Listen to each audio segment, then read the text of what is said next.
one nation, under God, indivisible, with liberty and justice for all. Good evening, everyone. In accordance with the requirements of open meeting law, please be advised that this meeting is being recorded and broadcast over the Lunenburg Public Access Channel. For any public comment from the board? Sure, I have one. I just wanted to, I got an email from Heather today, just reiterate, I'm looking forward to talking about ADA compliance in town and the possibility of moving meetings to a location that's more compliant, and it looks like that'll be on the agenda for September 4th? Yes. Okay, thank you. You're welcome. I have one announcement. Sure. If none of the board. Okay. This is an announcement about Route 13, Chase Road, the resurfacing project. Those who have traveled Route 13, Chase Road, will have noticed that the line striping was done yesterday and the project has now been completed. After traveling on the road after the final coat was put on, the DPW director noticed, as others may have as well, that the final product has an inconsistent surface. He immediately reached out to his contact at Mass DOT District 3 office this morning, and a meeting will be set up after August 27th, when the project manager for the state project is back from vacation. The DPW director and I will continue to move forward aggressively toward a resolution and ask for your support in finding a remedy. Is there any public comment from the public?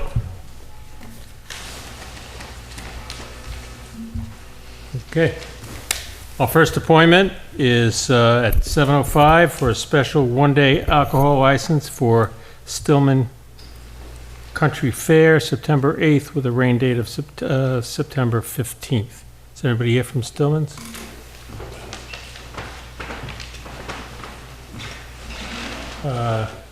For the record, paperwork was submitted. It is in your package.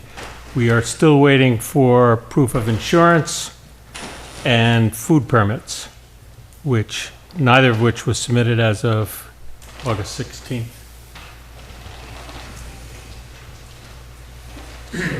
We don't meet again until the 4th. I would make a motion that we approve the special one-day alcohol license for Stillman Country Fair, September 8th, with a rain date of September 15th. Second. Any discussion? They had a license last year, correct? They did not. The Lions Club held the license last year. And the Oh, other but there was a club license on the Yes, property? yeah. Okay. And they have talked to the police chief about needing police on site that day, right? I saw that in the packet. Right. Will it, should this permit be tied to them submitting the other permits? That would be my preference. I think it's important that they have the insurance and the food permits. I would amend my motion to include not to be released until the insurance and food permits are submitted as required. Great. I would amend my second. You amend your second? Yeah. Any other discussion? All those in favor? Aye. Aye. Any opposed?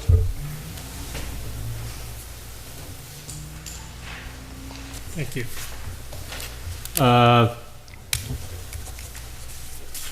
Okay, we have a 7:10 appointment, and it's not quite 7:10, so why don't we move down to the Council on Aging vacancy interview for a position on the Council on Aging with a term to expire June 30th, 2021. There's one candidate, Barbara Brown. Is it talent bank form in your package? Please come forward. I had the pleasure of meeting Barbara at the Council on Aging meeting last week. Will you tell us who you are? And My name is Barbara Brown. I've lived in Lunenburg for 50 years, 45 of them in Hickory Hills. I've served on the board down there for like a million years. Just feels that way. It did. My volunteering career started about in the 1970s. I volunteered at school, and I think I've gone on every field trip known to man. I've served on Meals on Wheels. I belong to the Lunenburg's Lion Club, the Eagle House Supporters, and I had previously served on the COA for 5 years. And got off there when my term expired. Any other questions? So how long did you serve on the Council on Aging? 5 years. 5 years, and how long ago was that? I think I got off in 2015. My term was up. I started out filling someone else's term, and it's a 3-year term, so I ended in 2015. And you'd like to go back? Yes. I note that the Lunenburg Council on Aging has recommended Barbara's appointment as well. Great. I would make a motion that we appoint Barbara Brown to the Council on Aging for a term to expire June 30th, 2021. Second. Thank you. Any further discussion? All those in favor? Thank you for Congratulations. volunteering. You'll need to go to the town clerk and get sworn in, okay? Okay. Thank you very much. Okay, that's close enough to 7:10. We have a 7:10 appointment for peddler's license application for Leonardo Lorenzo, DBA Trinity Solar, and Valon Ayers, doing business as Trinity Solar. Are they, those gentlemen here? Please come forward.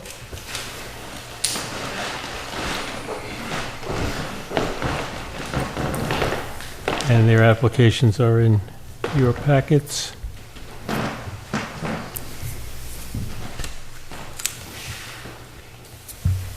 Tell us who you are and what it is you want to do.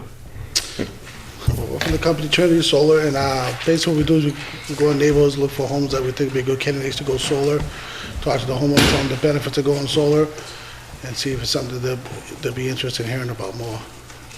You know, eventually, hopefully help them go solar and get the power from the sun, which is cleaner energy. Okay, It's just solar, same thing. same thing. Any questions or comments from the board?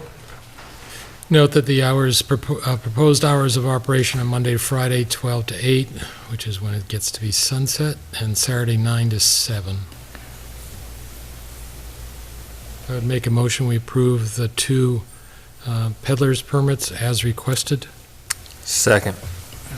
Any further discussion? Sure, I was just wondering, is this this is door to door? Correct. Yes. And are these typical hours of operation? Like, why not morning to more like supper time? Is it just, Just usually because most people are not home during the morning, and then people are home usually in the evenings, 5, 4. So it's always been that way. I mean,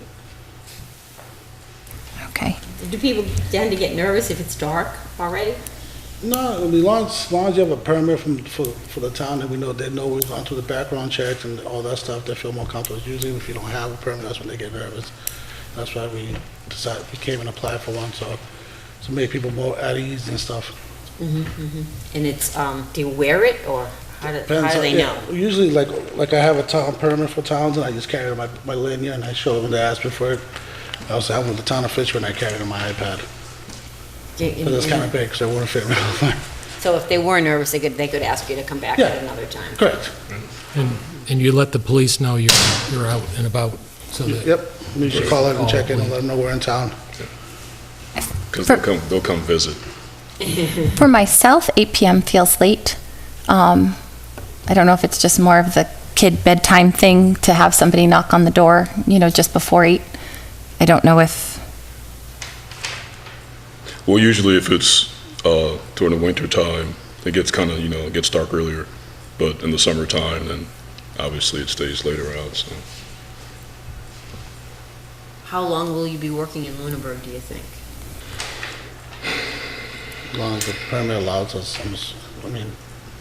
Usually we go into town, we'll stay there for like a year. That way people get to know us, they recognize us, and they get more comfortable that way too, because they'll start seeing the faces more and recognizing us more. So you will be here through the winter, Correct. and you're still thinking of working till 8 through the winter? With the time, sometimes the cold kicks in, so sometimes we might leave around 7 or 6:30 or 7.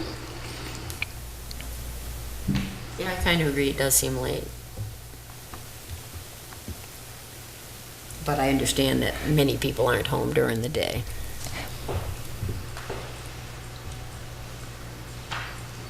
Yeah, I just from, when I'm home, I see like a 10 to 6 being a more time where I'd be more apt to greet somebody coming to the door. But again, it's probably just this point of where I'm at, where 8 o'clock, even if it's a phone call, it's disruptive. Don't answer. Yeah.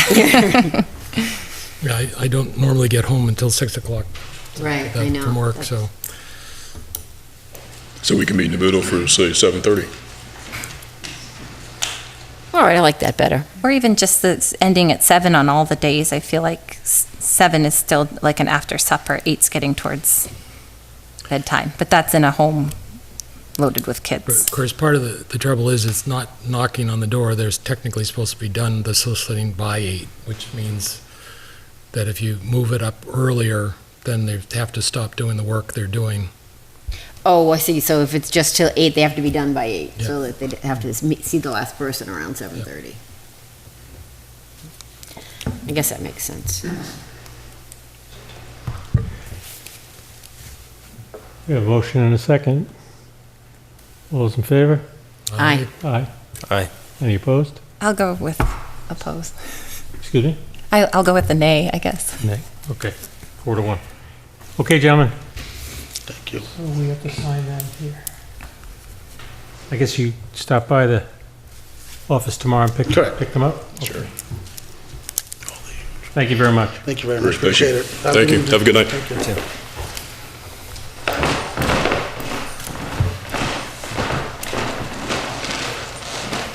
Okay.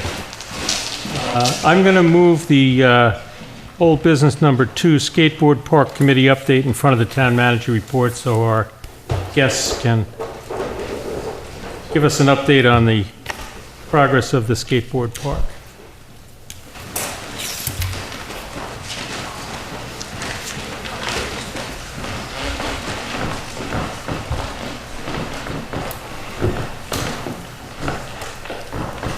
Hello.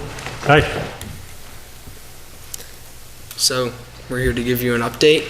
We've been, it's been a month, 2 months, and we've had the town fair. We postponed the kids' garage sale, family portrait studios until next month. Yeah. We've raised another $3,000 and a couple more in kind.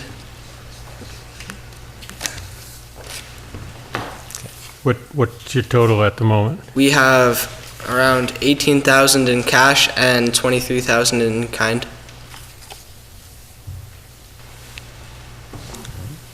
Do you I see have any questions? I see you brought some pictures. You want to show us something? Yeah. We have a couple potential skate park designs. Can you take the microphone with you over there? It comes off the stand.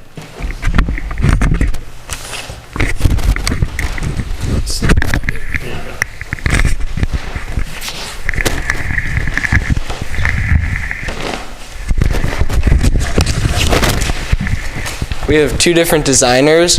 One is Pilar, and they group with Artisan, who builds the park, and the other is Spawn Ranch.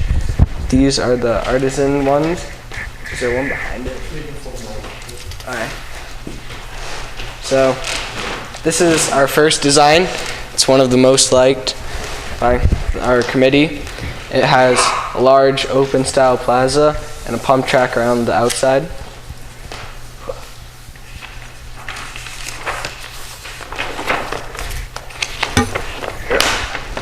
Okay, this is the second design, also by Pilar. We did not like this one as much since it all is just in one run and there's no open area for beginner skateboarders or scooterers.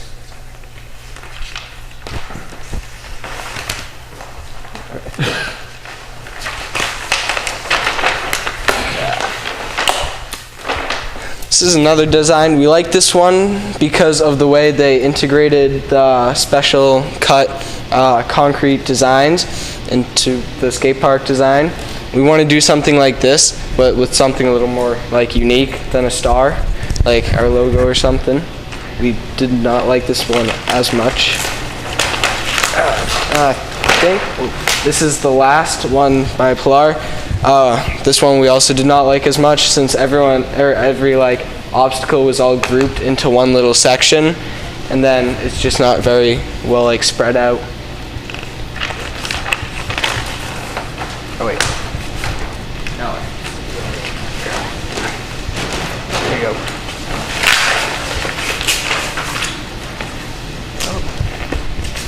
Okay, this is the designs by Spawn Ranch. The first one is a pretty big design. We didn't like it as much because it just has a bunch of trees, and the trees in the design, once it starts to like become fall and the leaves fall, it makes the park really slippery and hard to clean.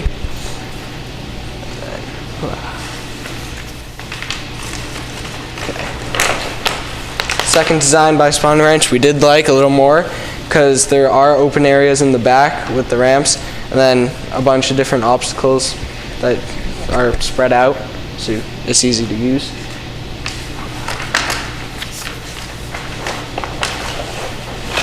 This is another one that we did not like because the whole park is pretty much a giant bowl, which isn't very good for beginner skateboarders.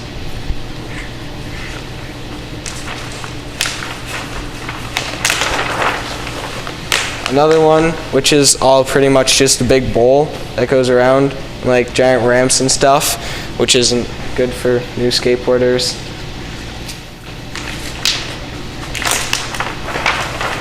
And the last one is one of the other kind of favorites. It has some more ramps and things located throughout the park that aren't really bunched up a lot, and open areas. Yeah, that's all of the designs.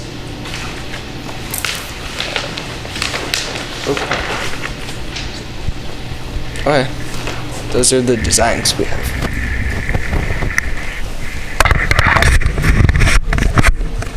Do you have any other questions? May I ask you a question? Sure.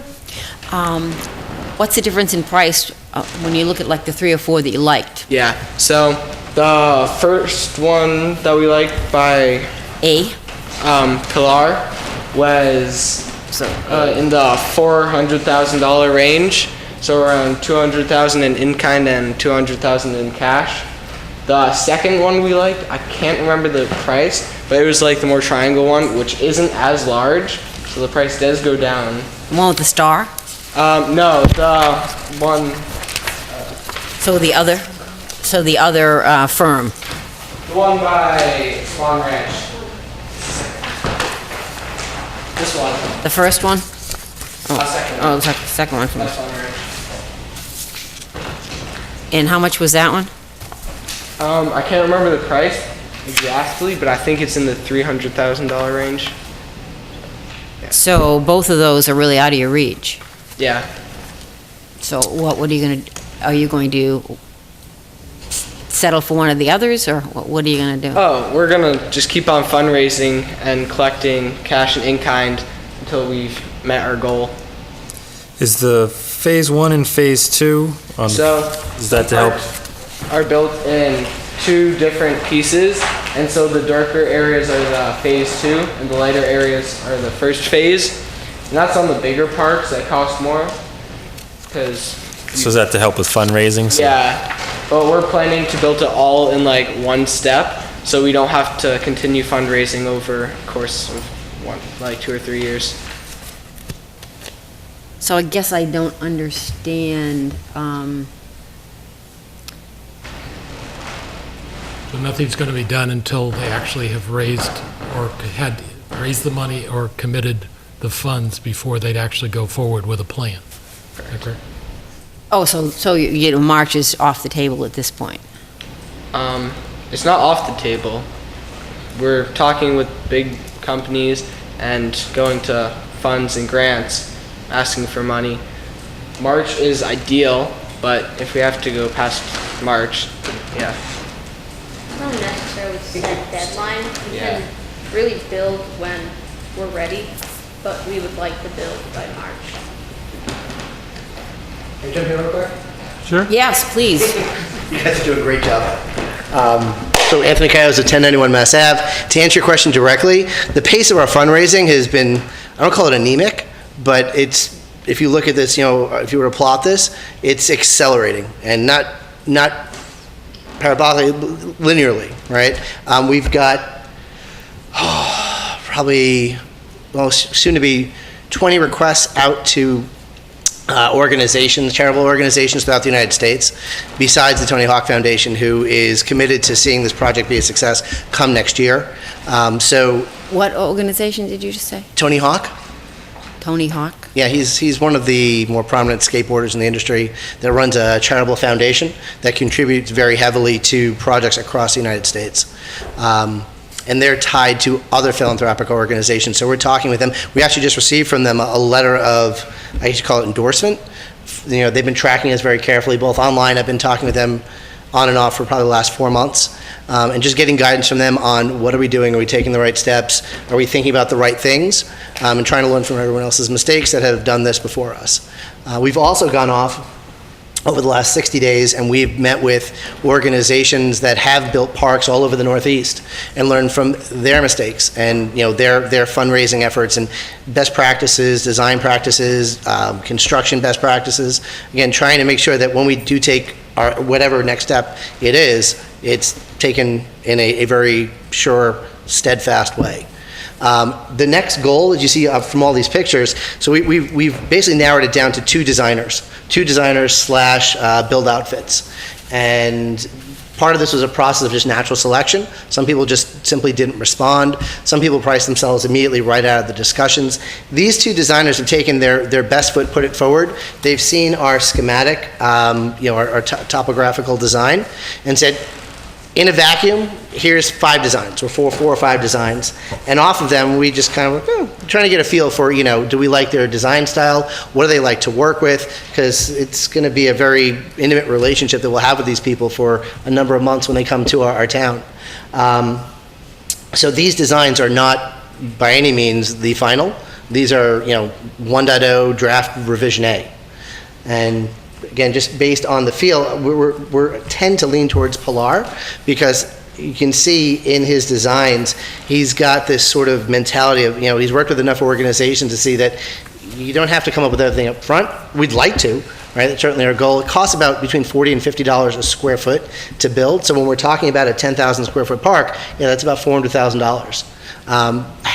Like Griffin said, half of this is going to be required cold, hard cash. Can't get away from that. I think we're pretty confident we're able to raise at least $200,000 by this, by the time that we expect to hit go on this. But to answer your question, unless you've got 95% in hand, there's no way this is going to take off, right? So if we have to delay March to June, to April, to later in the year, we'll have to. But that's certainly not our intent at this point. Now, I guess I'm not sure whether this is a question for the town. How are the in-kind contributions being handled? I know when the town sought a 319 grant, we had to have contracts. Everybody that was going to give anything in kind had to sign on the dotted line. This is exactly what we're going to give you, and this is how much it's worth, and here's our name in blood. Yep. So all of that needed to be done. Correct, and that's exactly what we're doing as well, because from a nonprofit status perspective, we certainly need to cover all of our bases with our suppliers so that they in turn, reap the benefit of what they're to donate to the project. So how much of that do you need to have in hand before you would feel comfortable starting? Almost all of it, honestly. I would think so too. Yeah. That would be my recommendation. So from these designers, we've received an in-kind checklist, things that they, and it's kind of obvious, when they say concrete, okay, we could go buy it, or someone could donate it, right? Rebar, heavy equipment, we need a storage container, what else? Landscaping, everything you see in the picture, basically, can be donated, and we are actively pursuing. If you guys have any ideas, we're definitely looking to you as mentors in that respect, both from a fundraising perspective, but also in kind. If there's anything that you see that you might be able to pull some strings, break some arms, a kneecap or two. So I would clearly say that you should start using terms of skateboarding for your fundraising, because you're going to be making the jump. And, you've got the GoFundMe online. I know I already donated there. Thank you. Having that gives somebody who doesn't know skateboards something that they can donate to.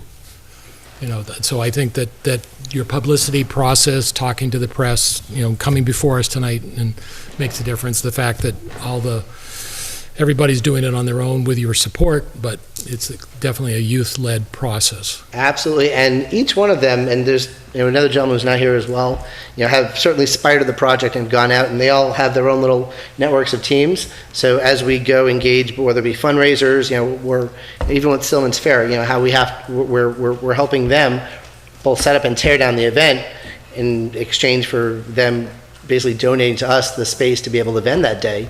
The engine feeds itself, and it's kind of an exciting thing to see that and have them be able to witness that firsthand in the community. And I'd like to ask another Sure. question, Mr. Chair. Maintenance. How are you planning for the maintenance?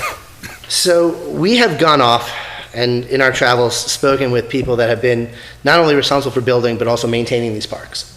And there's surprisingly, very little to no maintenance that needs to happen. You know what, that's really, that's what the chairman of the school committee got up and said about the new high school when he was trying to get it passed. I just find that very hard to my answer, believe. though? So little to no maintenance with regards to the actual structure of the park, right? There is the occasional graffiti that needs to be removed. There's obviously trash at the locale, that we're talking with the DPW about getting the proper receptacles placed so that, people aren't dumping trash on the ground. And of course, landscaping, so there'll need to be like a spring/fall cleanup, but it's no different than, a playground. Think of it as a playground. The actual concrete structure, though, is zero maintenance, at least for the first 10 years. Ideally through year 20, and you'll start to see some chips and cracks and they'll need to be patched. And it should get us through to year 30, at which point we'll have to reevaluate, where we go from there.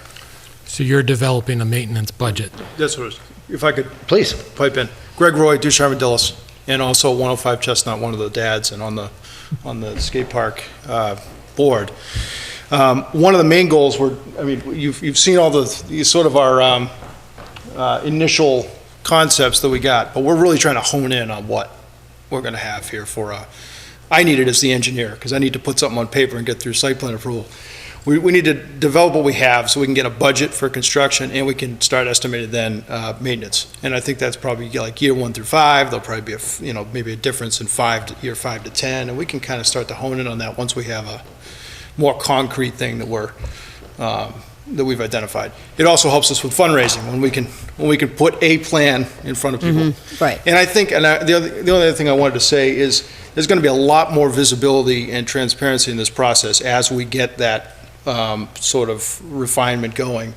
We're going to have a whole public hearing, planning board process for this thing too. So, and I'm sure some of those same questions will come up in that process. And we plan to keep your board as well as the Parks and Recs Committee and all that in the loop there. But the only other thing I wanted to say is, and tonight's maybe not the night, but if there are,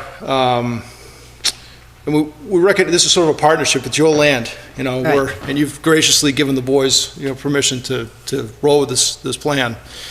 But if there's things that the town needs to see, and maybe things that the town needs to have their town council review, or with contracts for in-kind donations and things like that, we have an attorney that's working for our corporation as well. So we can work that out. We just need to know what they are. So just as we move through the process, we'd love to just keep the dialogue going, and we're happy to cooperate. It's a partnership. That's the way we see it. So, and we appreciate your role in it so far. So, thanks. Keep up the good work. Thank you. And I think we have a standing appointment that, if you have something to report, once a month or so, come on in Sure. and tell us how you're doing. So that's exactly what we're planning on doing. Right. I think we've got a slot procured. So we'll be here Yeah. every 30 days to Mhm. Great. engage in this sort of dialogue. So, like you said, any questions, we can talk obviously offline as well. Great. Okay. Thank you very much. Thank you. Thanks. Thanks for moving You this too. up. Appreciate it. Okay, back to our agenda. Next item is the town manager report.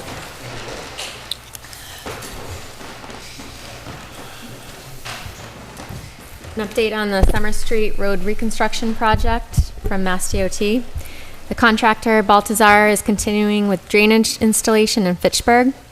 Mass DOT met with the reclaiming subcontractor last week to discuss their schedule for beginning work on the site. They will be taking cores and samples this week to establish their job mix formula for the project. They will submit this to Mass DOT, who has 28 days to review it. Upon approval, it progresses according to their schedule and the weather. Ideally, the road would be reclaimed from the subway plaza in Fitchburg to the bridge over Baker's Brook. However, this project calls for an emulsion injection into the reclaimed material. The emulsion injection is finicky. It can't be done the day after or the day of any rain, and the temperature needs to be 50 degrees or higher. It will also need to be paved over within a week of injection. Weather conditions will factor into the remainder of the 2018 construction season. Baltazar is now expected to have a second crew on site in mid-September. This crew will most likely begin work on the Baker's Brook Bridge. The groundbreaking ceremony for the Summer Street Road reconstruction project will be held on Wednesday, September 12th at 3 p.m. at a location along Summer Street to be determined. I will continue to work with Mass DOT on the specifics of the event and will forward event information to the board as it is finalized and publicize it as well. The Business Town Partnership, an update. At the Business Town Partnership meeting on Monday, August 13th, Montechusett Regional Planning Commission's Principal Planner, Karen Chapman, Land Use Director, Adam Burney, and I reviewed a draft business brochure with the Lunenburg Business Association as part of the district local technical assistance funding we received to create an electronic brochure. The brochure will provide a link back to a directory of all the businesses in Lunenburg, will likely list all the functioning farms, community type events, and other recreational areas in town. The launch of the new town website. Departments are in the process of finalizing pages on the new website and uploading content that needed to be updated. The official launch date will be Tuesday, September 4th. I've asked the IT Director, Steve Malandrinos, to attend the next Selectmen's meeting to discuss the features of the new website, which includes subscription notifications, a Facebook feed, and maps. Green Communities Competitive Grant. The School Facilities Director, John Londa, and I met with Kelly Brown from Massachusetts Department of Energy and Resources, the Grant Administrator, Karen Chapman of Montechusett Regional Planning Commission, the utility representatives, and the energy firm that will perform the work for all the projects that were approved as part of the Green Communities Competitive Grant. We discussed the process for submitting the energy incentive applications that will need to be approved before proceeding with the projects. Once we receive the approval letters back from the utility companies, we will then sign the contracts with the energy consultant and proceed with the projects. Given all these tasks, the consultant is still confident the projects can be completed according to the grant submission of mid-November. Conceptual design for municipal offices at the TC Passios. I had my first meeting with Paul Leineck of Haynes, Leineck and Smith, who will be providing the architectural and engineering services for the conceptual design and construction cost estimate for housing town offices at the TC Passios building.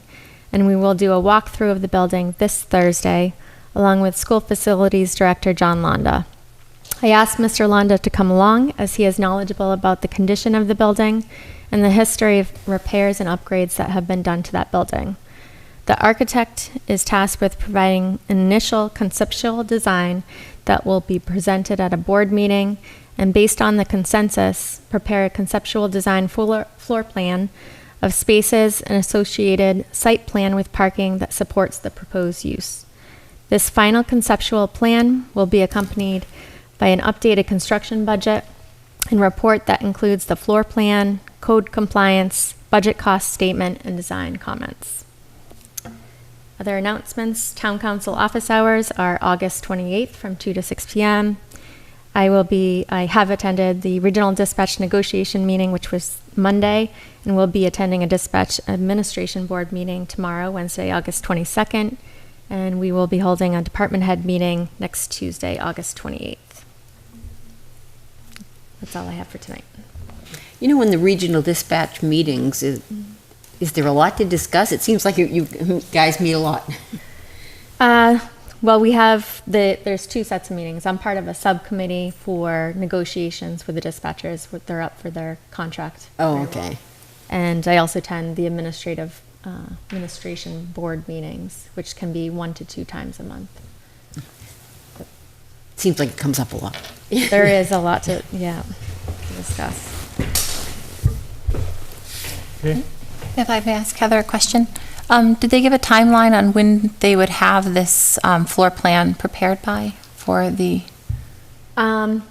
conceptual? Not particularly, but I think the contract was like 45 days that we asked for it to be done. So I'm hoping, and if we can discuss a workshop schedule, that maybe we can combine a workshop with that presentation about town facilities. Okay. All right. I'm going to suggest that we take earth removal permit renewals next, because I know we have several guests here that we could take up before we go on to talk about our selectmen policies, if that's okay. You want to kind of set that up for us? I know that there is information in your drive from both the building inspector and a letter from DC, Most of Keating. all the documents refer to the Keating right. permit, right? Okay. Yeah, that was one of my questions was where do we stand on Powell, but maybe we can do Keating first because it's all there. Yeah. Perfect. I'll ask Building Commissioner Gary Rhodes to come up, but just as a precursor, the board did meet the first meeting in August to begin discussions about renewals because they expire August 31st. So this is the last meeting in August, so action needs to be taken before they Right. expire. Mm-hmm. Okay, do you want to just discuss one or the other first, just Powell or Keating? Why don't you take Keating first, if that's all right? Okay. After the last meeting, I took an opportunity to rewrite my comments based on what was presented to the board. What I did is we took the plan as I had suggested that was submitted last time, which was this plan here, and I based my comments based on this. And I have revised my comments, and in a number of cases, I recommend the board not renew the permits. So August 16th is the latest revision. That is the latest revision. And I'm here to answer any of your questions, that if you have any about all of them, or I can go to each of the permits, why I felt that way. It's up to you how you want to approach it. Let's go through each of the permits. I think that'd be helpful. Okay, thank you. The first one on my list was number 14. Number 14 is the one, if you look at the color plan, I don't know if we still have it. I do not believe so. Number 14 is the one that's across from, on Fort Pond Road, that goes directly into the quarry. It's one of the older permits, and one of the conditions on that permit, which was actually attached by the Board of Appeals, was that it could not be lower than the elevation of Fort Pond Road. And it's clear that, at least what I saw out there, that it is much deeper than Fort Pond Road, so I feel that they're in violation of that permit. What I did with that one, I made a recommendation that they either renew their permit, come back to it, either document that they are in compliance, or request an amendment, and then the board can consider that amendment. Number 15, which is shown, which is on this plan, is located, just to make sure we got it, across a reservoir on the north side of the B&M Road, railroad tracks, on the western side of Reservoir Road. And it's not a very active site. This is as you go down Reservoir heading north. Is it close to the lake? No, this is on the other side. So if you're coming off of Leominster Shirley Road and you head down Reservoir Road, you cross under the railroad tracks, and this is the site that's on the left-hand side. Okay. and there's a large earth removal operation back there. Thank you. This one is generally inactive. There hasn't been a lot of activity out there. And with this one, there are several conditions. One of them says that when more than 5 acres have been cleared, they're supposed to give you a restoration plan. And there's also a condition that says they have to be at least 4 feet above groundwater. I don't know if they are or they're not. They may very well be okay, but I'm concerned, particularly since I looked at 14 and that was clearly in violation. I asked that I recommend that they should be required to provide some documentation to it. The other thing I saw is one of the conditions on it. It says that it was supposed to be a 250-foot buffer before you get to any of the excavation off of Reservoir Road. One of my recommendations is that they provide documentation that they are in fact at least less than 250 feet. One of the things since this property, has been started excavation, there's been a lot of development to the north of that site. There's a lot of houses been built up there, and everybody sees this big woods in the back. I'm asking that the board consider whether they should be an additional buffer placed back there, similar to maybe the one that they put on the Reservoir Road, which was a 250-foot buffer. I would recommend the board consider that. Number 16. Number 16 is a little more complicated. Number 16 was actually multiple parcels. As you look at number 16, it's to the north of Leominster Shirley Road. It is to the east of Reservoir Road. It includes both the area adjacent to Leominster Shirley Road, as well as if you go under the railroad tracks, it also includes a parcel on the right-hand side there. So very close to the lake. That one's a little closer to the lake, that is correct. This one, I had some concerns because the area up next to Leominster Shirley Road is a crushing operation. There is asphalt they make asphalt hot mix there. They store product there. There's settlement ponds. It doesn't seem to me that that's a earth removal operation. It sounds like a manufacturing. Now, I don't have any problem with what they're doing, but I don't recommend that the board continue to renew permits on areas that are not being actively mined. As it relates to the area behind the B&M, to the north of the B&M, I'm recommending that, again, there would be a 250-foot, the board consider a 250-foot buffer to the north side of it, again, because there's been extensive development up there since this permit was issued, that be considered as part of it. That would be consistent with the condition that already exists that they have to be 250 feet off a reservoir. Again, I don't know how deep they are, whether or not they have maintained the 4 feet of groundwater, I don't know. Again, there has been nothing provided to the board for that. Permits number 17, 27, and 30. That, as you look in, if you go to Leominster Shirley Road, now look to the south of Leominster Shirley Road, going closer toward like you were facing Lancaster. There's a large building there where they do repair work. They stage their trucks there. If you go on the upper side of it, they do a lot of recycling there. There really isn't any earth removal that I see going on there. I believe there may be some material up in there, but I feel that this permit could be possibly renewed, but for a shorter period. And if there is any material that's up there, that they provide us with some documentation that there is. Again, while it is abuts Lancaster, I again believe that there should be a buffer between the residences there and any type of earth removal operation. Number 18.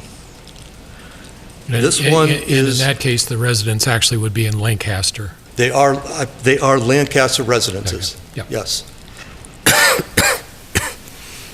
As it relates to permit number 18, 18 is located south of Leominster Shirley Road and to the west of Fort Pond Road.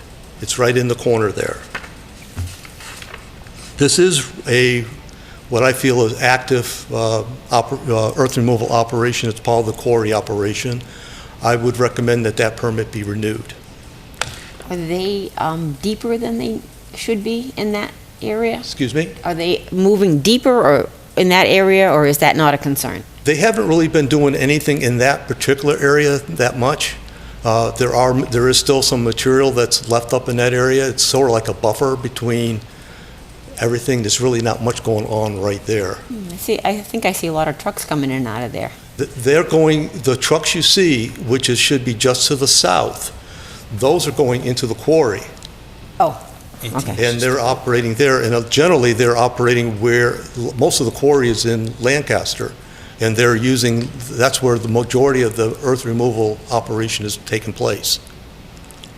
So then we don't have anything to do with the permits? We don't have anything to do with the permits there. Even though, with these permits on that, it does give them the right to cross Leominster Shirley Road Fort Pond Road, as long as they have adequate insurances and stuff like that, and I have no reason to believe they don't. Number 19 is the location, let me make sure I got this right. Okay.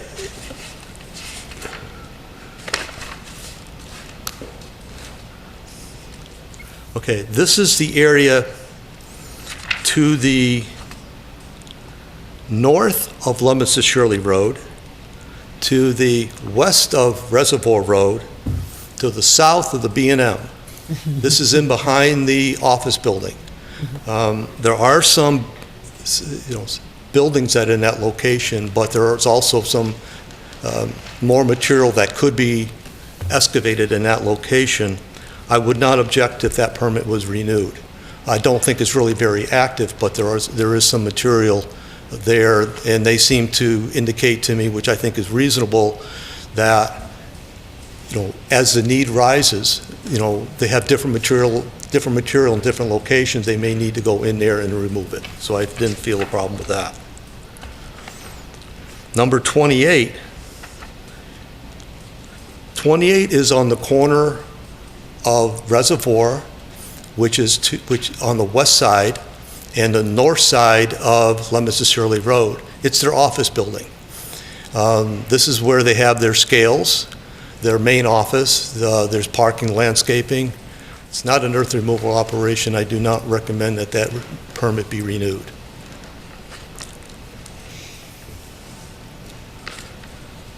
'29 is located fairly close to Lake Shirley. It has not been mined at all. Since that permit was issued, there are a number of houses down on the lake. The only way to get to this area is through the town of Shirley. I'm not aware that town of Shirley has granted them any rights to do so or to access it. Right now, the only road in there is actually through somebody's basically driveway. If you go out there, it's a fire road that leads in there. If you turn off a Catamonget Road, make a left-hand turn on the fire road, you literally go into somebody's driveway. And you go into that way, and then the driveway, like a driveway, turns off. I didn't know at the time when I turned in it that I was actually going back to the lake. Again, there has been no material removed from this site. I don't believe that this permit should be renewed. I don't believe there's sufficient safeguards in place. If there was to start removing material, I think we're going to get in. Those houses are in the town of Shirley. 42. This is also located to the south of Leominster Shirley Road and to the west of Fort Pond. It's one of those 3 permits that are issued up in the corner. This one, it is still part of an active operation, and I would recommend that that permit be renewed. They're due for some for storage, and they're moving material around there, trying to get to the other material they have in there. Do you have any questions? I can help try to answer. No questions of you right now. Nope. Go to the I would like to express my thanks for the thorough job you did. You explained everything very clearly. Thank you very much. tying it to the property is helpful. Yes. Right. And then I have one question. I don't know if it's for you or if somebody else can answer it. If a permit's not renewed, what's the typical process to go through? I mean, they could technically reapply to have a permit, so it's... Okay. If the board does not renew a permit, they have the right, they don't have to require, but they have the right to ask for a closure plan, which is basically a plan that shows what it looks like. You saw one of those at your last meeting for Powell. They provided a closure plan for one of their permits, which the board voted to accept. You have that right to do that. If in the future they wanted to apply for an earth removal permit when it's appropriate, and they're actually going to remove the material, they have the right to reapply like on any other property. There may be, again, I know the town's considering a new bylaw, and if it is, then they would be subject to those conditions if it waited into that. If not, it would be under the current bylaw. Thank you. We're We're going to need to talk about Powell, but... Could I have one more question? Sure. If we do not renew the permit, it's not automatically that we require a closure plan, we have to ask for one? The way, as I understand the bylaw says you may require a closure plan. In some cases, like on this property here, let's say where the office building is, it's all landscaped, everything's all there, it's been there for, I don't know how many years, 20, 30 years. I'm not sure where a closure plan would give you a lot of information and would provide anything for you. I think a closure plan is very appropriate if it's been actively mined, and that there is, you're looking at how is it going to be landscaped? What are you doing about drainage? Have you buried anything that we need to know about?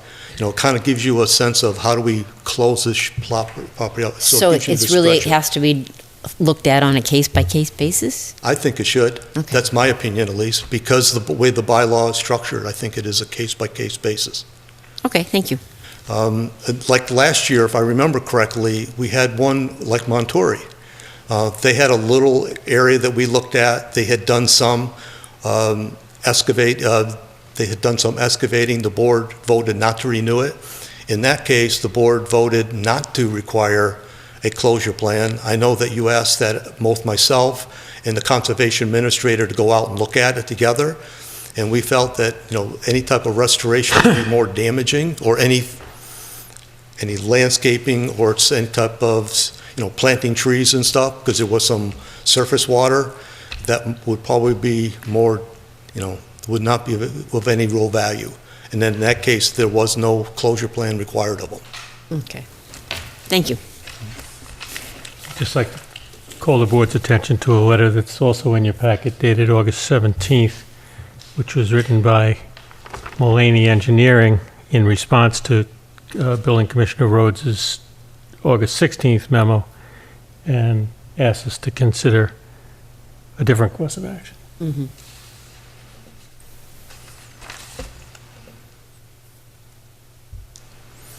The other thing, if you do vote to not renew, if you want, I can take a look with the land use director as to whether closure plans would be appropriate on those, unless you have, you may just want it, but, that's a possibility too. No, thank you. I think that's a great suggestion. Okay, thank you. When you get, I'll come back up for... Yes, please.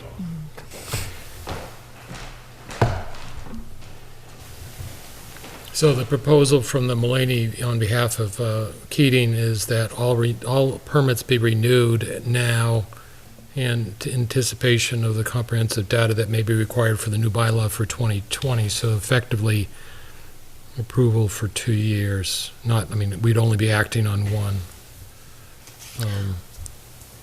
1 year's.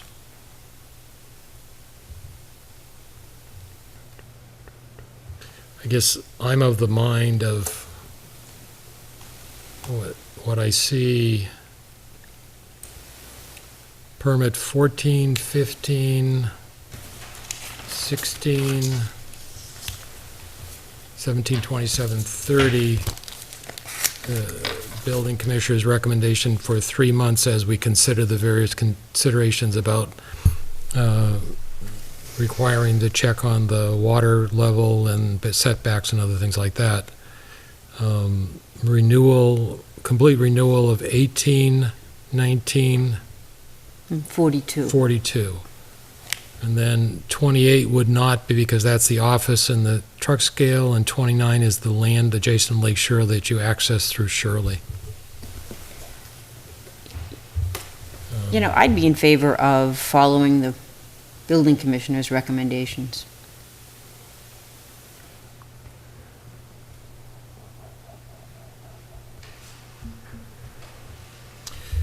I would support that for the purposes of timing. I'm not ready to make a motion for making any conditions, such as setbacks that are greater than they're currently there. I would want to look at that as part of what would happen at the end of the 3-month period. So I'd say give all parties the opportunity to say, all right, are you in compliance with the 4 foot off of water? How do you document it? What's the setback? How do you document based on the current? And then on the annual plan, we would consider additional setbacks if appropriate, based on additional information we need to get of finding out how close the properties are, houses existing are to those properties. I'm fine with not renewing the property that has the office and the scales on it. The land adjacent to Lake Shirley, I'm okay with not renewing that one, with the understanding that they could come back and apply for it in the future with a plan. That one wouldn't require closure because it actually hasn't been mined. The office is completed. And what's the And third? he didn't recommend closure for that, need a closure plan for that one either. So 28 and 29. Would not require. Not be renewed and would not require a closure plan. And then the third. 42, 19, and 18 would be renewed. For a year. Was there a third one that would not be renewed? Everything else is 3 months. Let's see.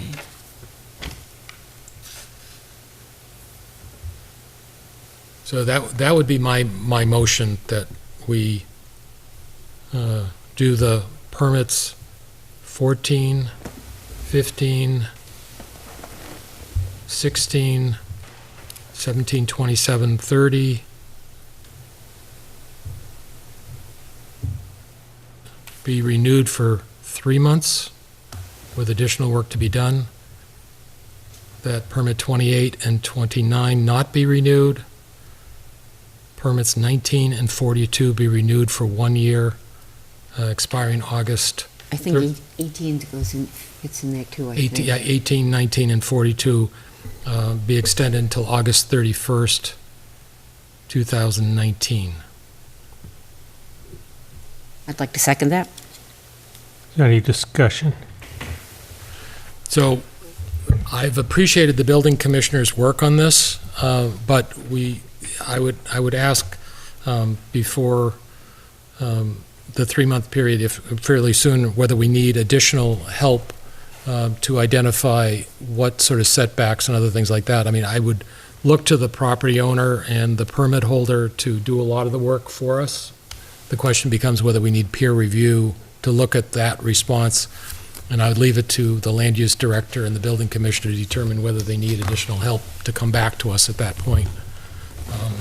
Because we are getting into more detail than some of the just general guidelines here, and I don't want to create a greater condition than is needed, but I want to make sure that the property and the surrounding owners are protected as well. Yes.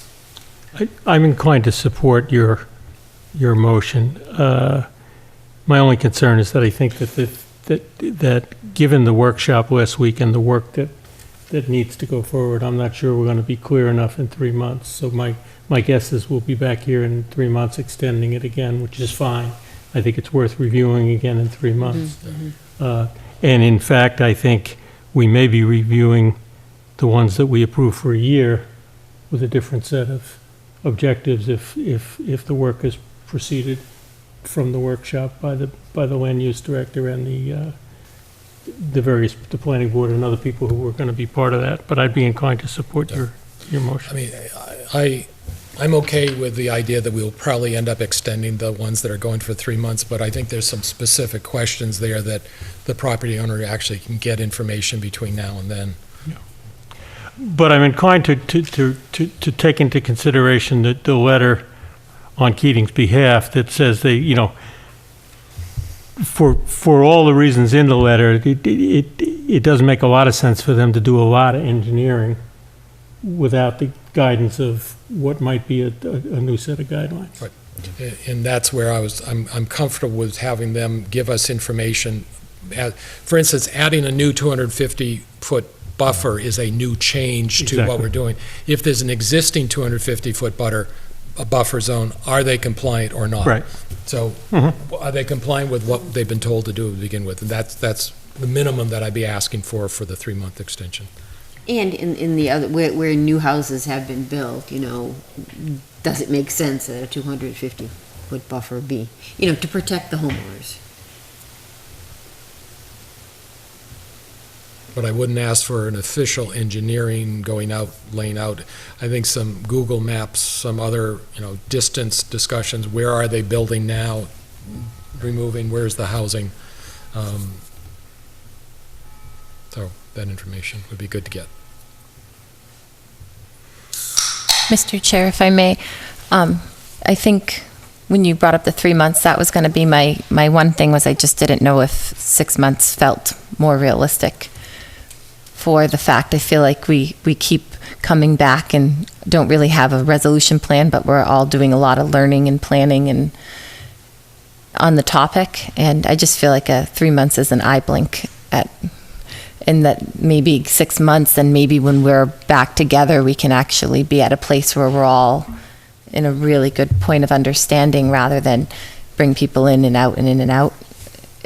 Would just be, I think we're in February. At 6 months, we've celebrated Christmas or whatnot. But no, 3 months felt fast to me, and just knowing how fast time goes by. I think a lot of the questions raised, whether or not, you know, the different conditions are being met, you would want to be timely, but just in a way that when we all come back together, we all have enough information that we're making final decisions. Although if you check in 3 months, you'll gain some information and you'll more directly know how to direct your efforts. I think the three, I understand the concept of how quickly this is. I think a lot of work has already been done, and there may be information that they have already. At least the compliance part, as opposed to expansion of requirements, I think they can do that within the 3-month period. I think it's also important that it sends a message saying we really don't want you to expand beyond what you're currently doing, and if you're not doing anything, you shouldn't do anything. Right. So, And I think it's in support of the recommendation of our building. yeah. Yes, exactly. At the same time, we're not saying absolutely no, so it's an indication to say if you're complying, you're probably going to get an extension beyond the 3 months. So it is a little bit of the middle. So can we put more of this on our agenda before the 3 months, so that we talk about it and learn about it prior to when we meet again in 3 months? I don't believe we're going to have any more data other than what the applicant does. Okay. The only thing would be good is that when we send the letter, we would ask for them to give us a plan of what they're going to do to respond to us before the 3-month renewal. Right. But I don't believe we'll know Until what the new guidelines are or where this is going, even within the year, tell you the truth. Well, I'm not even talking Yeah. about the new guidelines. Right. I'm talking about existing guidelines with not expanding any other Right. buffer zones. And it would also be great to have the information not presented at the meeting, you know, like it was last time. If you could get it ahead, that would be great. It has to be at the meeting, doesn't it? Oh, you mean for information to Yes. look at? Okay. I see what you're saying. Why don't we try to achieve that? Maybe,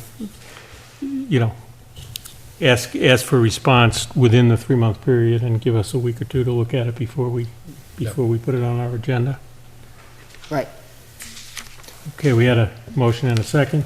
All those in favor? Aye. Any opposed? Okay. Thank you. Thank you.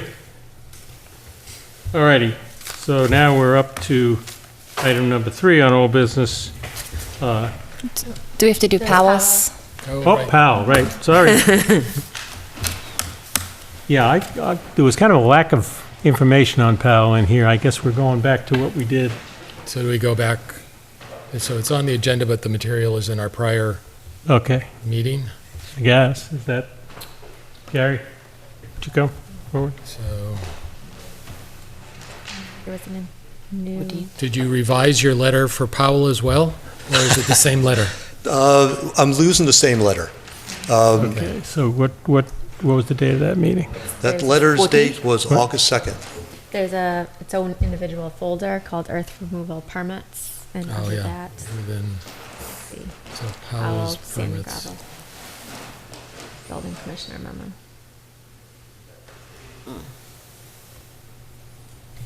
Everybody have it? So it's dated, August 2nd is the date of within the Powell Sand and Gravel. August 2nd, 2018. Got it? Everybody got it? All righty. Let's go. 395 Goodrich Street. I did have a preliminary meeting with their engineer. We haven't had a chance to meet out there. I had been out there previously, but we were going to go ahead and meet again. I know the engineer's here tonight, that he may confirm that they're going to be preparing a closure plan for that portion that is closed, with the idea that the area in the back where some material remains, that they will be providing a plan that allows for that to continue on and access back through there. And I believe that their engineers here tonight would confirm that. I would suggest, that we do have a little more limited time on that, maybe 8 or 9 months, because it should be a fairly simple plan. The property's already being used as a horse farm. There's pastures out there, and some of the area I feel that could be closed is just flat. It's already being, new growth is happening, because it's been a while since any real active material's been removed from there. But again, I think their engineer could address that. When it came to the permit number 54, I believe, if I remember correctly, the board was presented a closure plan, and that they voted to accept that plan, so that's the end of that one. Okay. But there is still the issue of an adjacent parcel there, which is on map 146, parcel 8. It's directly abuts it. I believe that there should be a closure plan provided for that, or if there is a need for additional material to be removed, they should be applying for an earth removal permit. There is neither at the moment, right? There's not a removal plan or a closure plan for that parcel. Okay. It was, they just extended their excavation onto that other property. Okay. So my recommendation would be to require one of the two. Also, they will be, and they're in the process of working with the planning board, because they have to go for a site plan approval. So they are, I think, very shortly will be applying to them. So, and I believe they're going to incorporate both parcels at that time for that part of that operation. My recommendation would be that the board require them to take whatever action within 8 months. That would give them time to prepare the plan. I think the plan they gave you last time seemed to be adequate and met the board's requirements. I think something similar to that would be appropriate. I can answer any other questions you may have. So on Goodrich Street, the permit renewal technically is for 16 acres. Yes. It will theoretically be renewed for a lesser portion? I'm unable to do it we don't have a plan in front of us that would be able to cut out that portion that's finished. I think that that's what they need to be providing to the board. That was actually part of your recommendation from last year, that they provide a closure plan as of this date that has not been provided. What they did is they came back and said, we just want to renew it. That's what's in front of the board at this point. On that one, I'd be willing to do an extension of the permit for 3 months with the requirement that they provide a closure plan for the remaining property not to be reviewed, and to provide a plan for the property that will continue to be mined. And then at the 3-month period, we would renew that portion of the property until August of next year. Okay. Permit 54, we don't need to do anything because we took care of that last time. And then map 146, parcel 8, I'll be making a motion to require a closure plan to be submitted within 3 months. Actually, I'll make those 2 items as a motion. Second that. Any discussion? I was just wondering if we're hearing from Powell's at all, or Would you like to? it's just a question. I mean, they're here. I'm assuming that they wanted to say something. Please. Is my proposed motion going to work?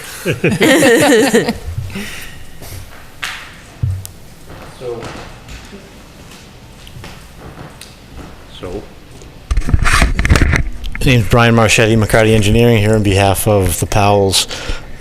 So after last meeting, I wanted to go out there with the building inspector to review the pit as it stands now and to see exactly what would be required for us to get an extension, which is what the Powells would like to do. The case that we're trying to make is it's a very small, open, active pit right now.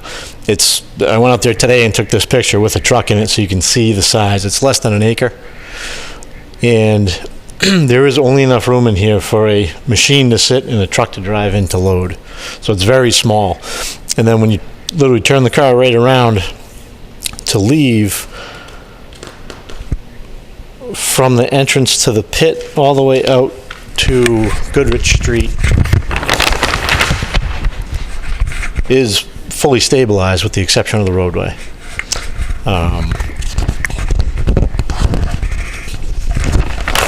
How long is that road? That's all the way. I'd say in total length, it's probably 1,000 feet. This is the continuation of the road down to where the horse stables are, right here, and then Goodrich Street is right up on the other side of these trees. So the entire property is stabilized. It's fully stabilized with, vegetation. It's going to remain fields like this. The Powell's plan, because they own all this property, is to extend the horse farm over time. So again, the Powells wanted to maintain this permit, to keep it open. The entire property is stabilized. There was no plan that was filed because this permit was obtained, I believe, in the 70s. So the only thing we have on file is the physical permit.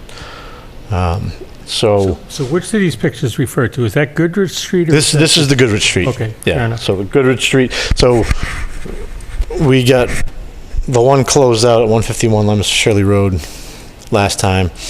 We agreed that they continued on to the other property that they had acquired in the meantime, which does not have a permit. That's the permit that we will be back before you and the planning board for our site plan approval. I believe we were given a date of October or end of September. So we're working on those submittals right now. So we'll be back before you for that permit, the earth removal permit. No more gravel removal on that permit? There's no more gravel removal happening now, no. So this permit, it's a small pit, it's a select material. He said at most they take 1,000 yards a year out of this. And they want to maintain it because they still use it. So there's literally nothing to close. There's no more area that we'd be able to show you we're going to stabilize, because the only piece they have open, like this first picture shows, is the physical. You can see the bank. It's a bowl that comes right around the side to here, where they can physically fit an excavator or a loader with a truck for maneuvering. So what my motion proposes that where it's already been mined and you're not going to do any more, that there be a plan that shows the conditions as is, and that they meet our requirements for the closure, which there's no drainage issues and other things like that, and that you come back within 3 months and give us a plan for this part of whether it's an acre or 2 acres, whatever the amount of land that you need, and that we would renew at that point till next August for this continuing usage. Okay. So it's not a plan that we need survey of and all that, right? To incur the cost of, to surveying something of this size would cost, tens of thousands of dollars for a survey. So I think what I propose is basically an aerial or something that I can put together relatively quickly on a plan like this that shows the property lines, the total acreage, with kind of like the closure plan I had submitted a couple weeks ago that just has a couple colors. If it meets the requirements of our bylaw, where right now we're sort of running blind with what's a closure plan for us, as long as you can certify to us that you've met that requirement, it should be okay. Okay. So would we be maintaining the same permit or closing that one and opening up a new one? What my proposal is to extend the permit for 3 months. You come back to us with effectively an application for how much acreage and driveway you need to have on the new permit. And in 3 months, if not before, we'll renew that through August, assuming you meet the requirements of telling us what you're doing on the permit. So instead of renewing 16 acres, which you're not going to be doing, we want to renew what you're doing. Okay.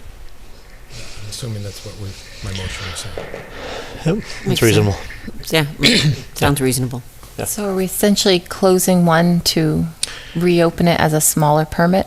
Or No, I'm actually Renewing it. renewing it for 3 months and making it smaller, so it's the same permit. You're memorializing it with a plan.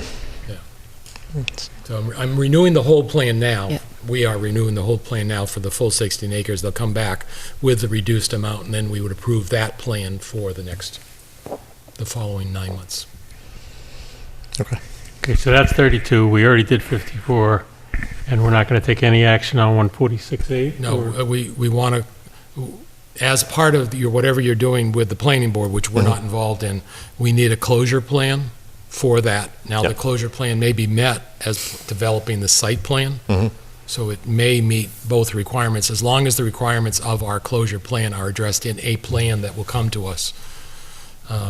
We had talked about whether we should require them to get a permit for what they did in violation of the law, or do we I just guess that's the only thing that doesn't sit with me, is we're going to do a closure plan for something we never had a permit for. It's still, there needs to be something certifying that whatever they did. So, I mean, do we require them to do a permit and then right around do? No, I'm not suggesting that. I'm just, The other thing we could do is require that as part of the special permit plan, they include all the requirements of a closure plan in that. I'd like that better. I mean, that's why, I don't know. as long as it's part of, as long as there's something on the town's plans that show they've addressed all the issues, including drainage and, no environmental impacts and the other requirements on that. All that should come up during the site plan review. It should, but that's not under the planning board's jurisdiction, it's under our jurisdiction. So I'm fine with amending my motion to say that for map 46, parcel 8, all the requirements of a closure plan be incorporated into site plan review submittal to the planning board. may I ask a clarifying question about that site? Hold on one second. Sure. There's a second to Yeah, that I'd revision. amend my Okay, second. go right ahead. The site where we're talking about a closure plan, their goal is to actually keep it open but with a new permit. Not for any more gravel removal. They're going to do processing, things that are allowed under zoning, but no more gravel Okay, I removal. thought that was the site we already closed, was that one? No, and that was then- the one they had the permit. This is That was the land front half of that adjacent site. Okay. They own the first 8 acres or 10 acres of that parcel, and then they purchased an additional, I believe it was 20 acres So the behind it. new permit that you're seeking removal for is, No, that's on Goodrich Street. That's not on this one. Yeah. They're asking for a permit from the planning board to do manufacturing and processing of existing soils, not any more removal of gravel okay. on Leominster Shirley Road. Okay, all those in favor? Aye. Aye. Any opposed? All right, Thank you. we're clear on that. Alrighty. Now we're going to move up to review and possibly vote on amending selectmen policies in my absence, and I think I watched it on YouTube. You did an excellent job of going through the majority of that, and I believe you put these aside for further discussion, and I'm wondering if we can see if we can approve any of them this evening, or if we're going to continue to put them. I know there's one or two that we wanted to have a more lengthy discussion about, perhaps even a workshop, but. So the social media policy was going to be something we were going to have a workshop on. Right. At 7:10. Great. I think, as I recall, that was the only one that needed really a lot of work. Okay. Do we want to try to go through the others this evening? Yeah, I guess, Heather, do you have the changes that were made to some of these as we went through? Yes. I think that would be helpful to know what changed from when we last talked. So that's in your drive under Board of Selectmen Policy and Procedures with edits. 814, right? Yes. Found it. So all the excited about ones that. listed on the agenda were ones that had amendments besides, grammatical type amendments. And not including, we discussed that night to do a separate workshop for the liquor license regulations. And social media would be another workshop. Okay, We're so, gonna start one by one. yeah, so the first one is 105, standards of conduct. Yes. So that was, amendment in that section was, it was a wrong reference to Mass General Law. It was listed as Chapter 28A. It's actually Chapter 268A, which is the Conflict of Interest Law. Yeah, okay. How do we want to do this? We want to go through all of them in one motion, or? Yeah. Oh, okay. Unless somebody's got a question on a particular one. I Okay. just think some of them are unnecessary. It's just, I think it's treating us like children. The changes, or? No, some of the duties and Oh. responsibilities, the standards of conduct, some of the items. Treat with respect the rights of all members of the board despite differences of opinion. That doesn't need to be written down. Are you sure? No, you're supposed to say that in a snide way. Like an example. It just feels like, really. And what if you don't? I mean, So it just seems unnecessary. I hate having more stuff than there needs to be. And that's an unnecessary one, in my opinion. So I wasn't here when all of this was added, but I know that it was added at a time when there was a lot of rancor on this board. Did it help?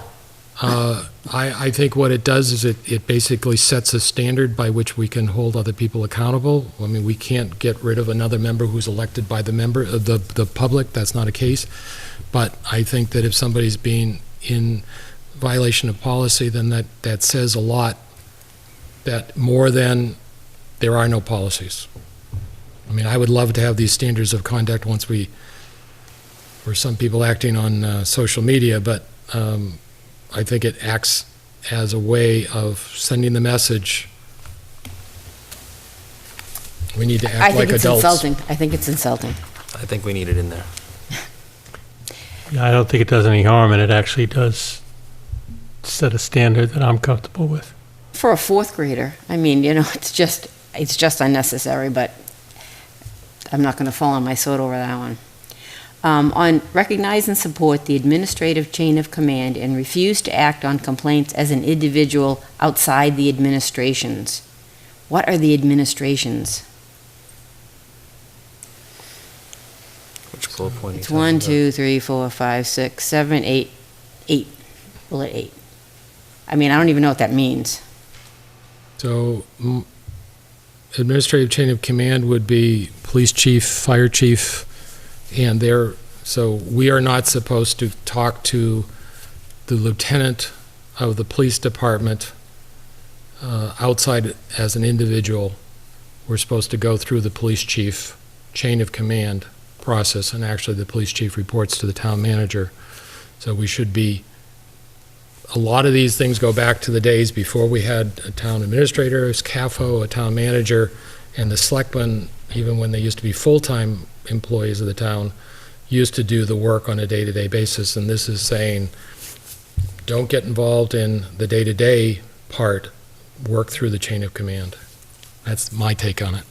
Right, at the same time. Yeah, I think it's more than that. I mean, if someone decides to write or call us with a complaint, I think it's perfectly appropriate to input that, take it, but then to deliver it to the right chain of command. It's not, if somebody's got a complaint about a pothole, it doesn't mean we hop in the car and go over to the DPW and find the guy with the shovel.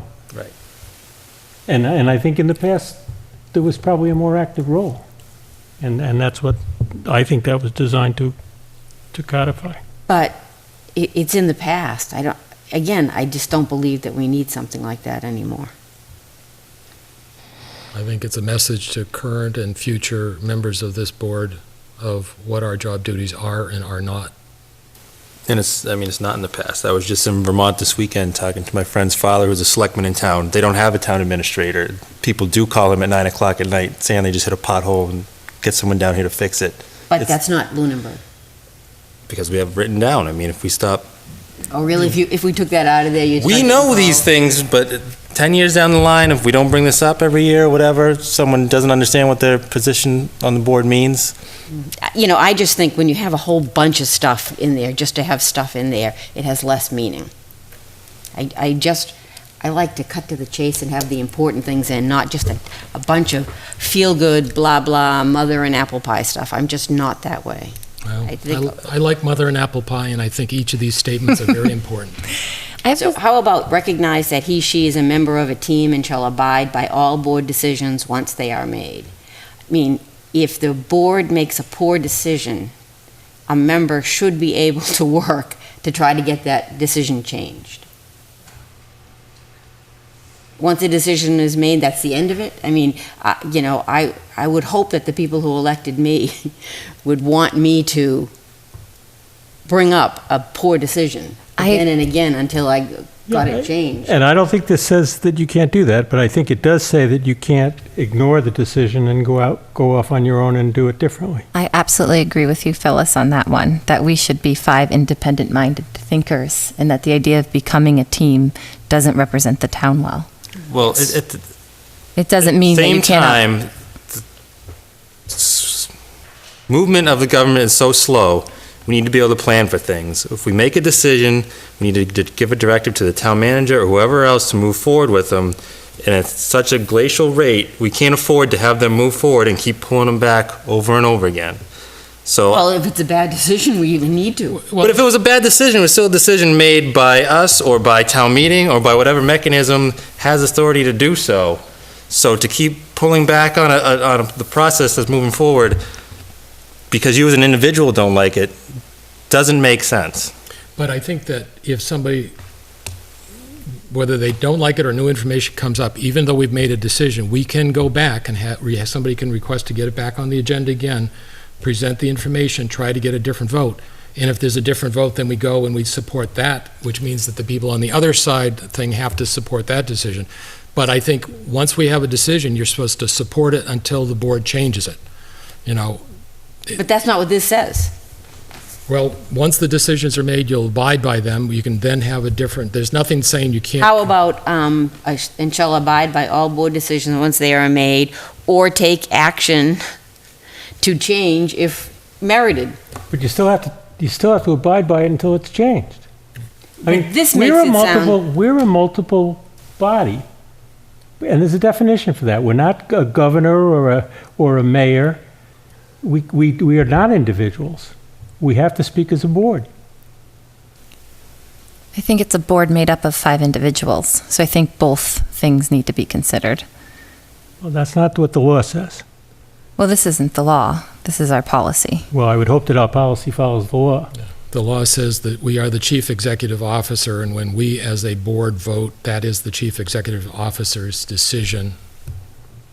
And it's the decision that's made by this board until such time as it changes it. So in that thought, I'm thinking then defining the moment of decision and what precisely we're applying the idea of team to. Because I think there's a beginning phase, or there's a phase where it's like, yes, if we just said 4-1 something is happening, it's happening. But then it's like an official decision. I think there's a point where it's healthy, where we're not trying to all think alike. Right. And on a team, you don't have everybody necessarily thinking alike. That's a good question. So I think there's a timeline. It's not saying we have to think alike. It's once it's been voted on and approved and done in the legal manner and the correct manner, then we got to move on and do it. You can't keep pulling it back after it's been decided. But That's yes, why defining in the first decisions. before it's made, before the final decision is made, then yes, we all weigh in on our own opinions.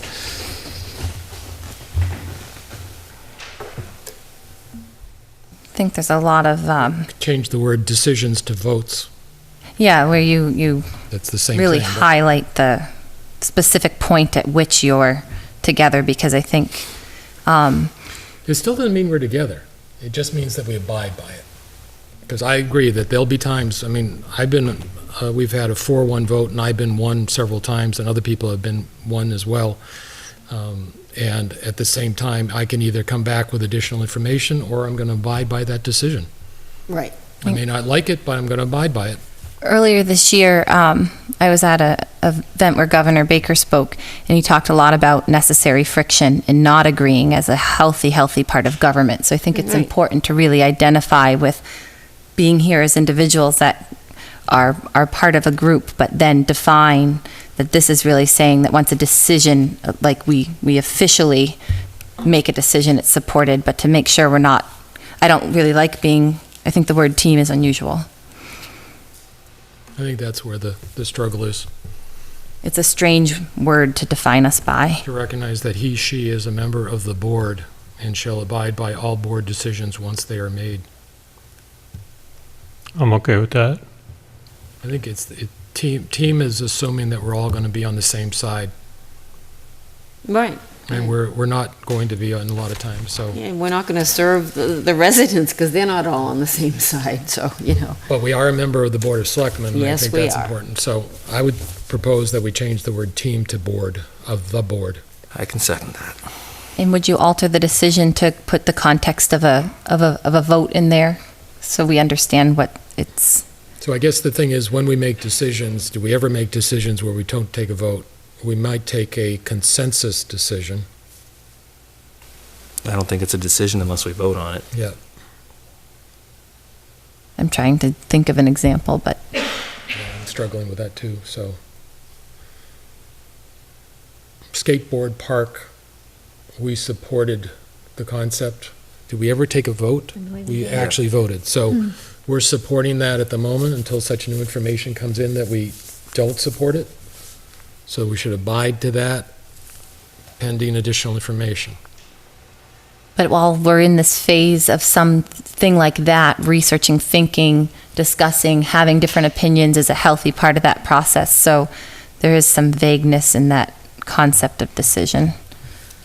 I think you had said something about the vote where then I like that it defines that in those circumstances where So I would also propose that we change the word decisions to votes.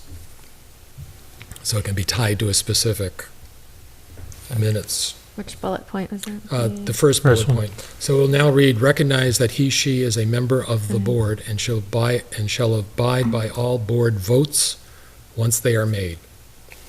I'll second it. I think it says, I think it means the same way I interpreted it to begin with, but sure. That's It's second. a little clearer. Okay. All those in favor? Aye. Aye. Aye. Aye. And Mr. Chair, if I may ask a general question about the structure. Did you vote on that? Oh, sure. Aye. Thank you. Yes. Go ahead. And it was something I was thinking earlier, being new to looking at it, and then Heather just said which bullet. why not define each bullet as a subset of the section, like typically is done? So we'd say, A in section 1.5, and there's so many bullets that if somebody's violating, we're not, Katie's not a team member. Well, we've changed that, but just as an example, you could say she just violated, Bullet A in section 1.5. So when we're rewriting it or going through it, make it easier to discuss specifically what section we're in, because this is a lot of bullets in a row. Just give them letters or something. So I guess structurally, there's a lot of things with different bullets. I'm just flipping through some sections have letters, a lot have bullets. I would ask that generally a formatting question with allow the town manager to come up with some proposed numbering, lettering, or something other than bullets. It would help It'd be clarify. great to come in section 1.7, section F. I mean, that's procedurally usually the way people talk through these things. Though bullets are a little friendlier. Bullets are friendly. Not that. Sorry, just a pun on words. Yeah, You like I know. those? Oh, yeah. So the third bullet from the bottom. Make decisions only after all facts on a question have been presented or discussed. You raised that before, and I agree with you. We should hold ourselves to that, to say if we don't have enough decisions, we don't do it. But the fact is, there may be 4 of us that feel we do have the facts, but if we really don't have the facts, we shouldn't be making the decision. I mean, are we willing to live up to that? Because, I want to remove it unless we are. Because I certainly have seen instances where we have not followed that. So we should take it out if we're not serious about it. We should have it. In some ways, these are aspirational, and if there's something we want to aspire... If they're aspirational, they should be gone. No, what I'm saying, if they're aspirational, we should be doing them. You see, But I guess I have the problem with the word all facts. Right. When do you have enough facts? I mean, I think that is, obviously you don't want to make a decision without having a full discussion and having as many facts as are possible, but to make it a statement where someone can hold out and hold up a decision because they believe there's facts that still need to come is not the most effective way to do it. So the earlier motion that I made and amended, which was approving the liquor license for Stillman's Farm, it was rightly said, we don't have the food permit or the liability insurance. So we then amended the policy to say we didn't have that information. Technically, we shouldn't have voted if we didn't have all the facts before us. Even with the So earth. maybe the word is, even if you say the facts, somebody could say, well, we don't have all the facts. I think the theory is here that all the facts necessary to make a decision. Right. And that's going to change. Right, but I think sometimes we don't have all the facts necessary to make a decision. But that could be that- subjective. If the majority votes that they have enough facts to vote, I think you have enough facts. Could you put in a word that makes it, all relevant say, facts? when you feel that adding in a word like feel makes it more wishy-washy, but it almost needs that because I feel like we keep voting on a decision for earth removal permits while we're gathering information that we clearly don't have all the facts. I would just change all to sufficient. Yeah. Yeah, okay. So I make a motion, we make all decisions only after sufficient facts on a question have been presented or discussed. Second. Yep. All in favor? Aye. Aye. Any opposed? And side note, Stillman's did show up later, and she said she has the paperwork. I told her we voted and turned it in, so she didn't have to sit here while we did Good, gravel. that's good, thank you. Yeah, it was Appreciate 7:07. You said in a gravelly voice. Anything else on 1.5? 1.8? The question on this section was regarding meetings on Sundays and holidays. And after review, the law is silent with regard to holding public meetings on Sundays or holidays, but best practice is not to hold public meetings when access to public buildings may be limited and when the public does not normally anticipate the scheduling of a public meeting. Recommend striking this or reword that meetings falling on a legal holiday shall be rescheduled by the board. So the proposed language is meetings following a legal holiday shall be rescheduled by the board? Yeah. Okay.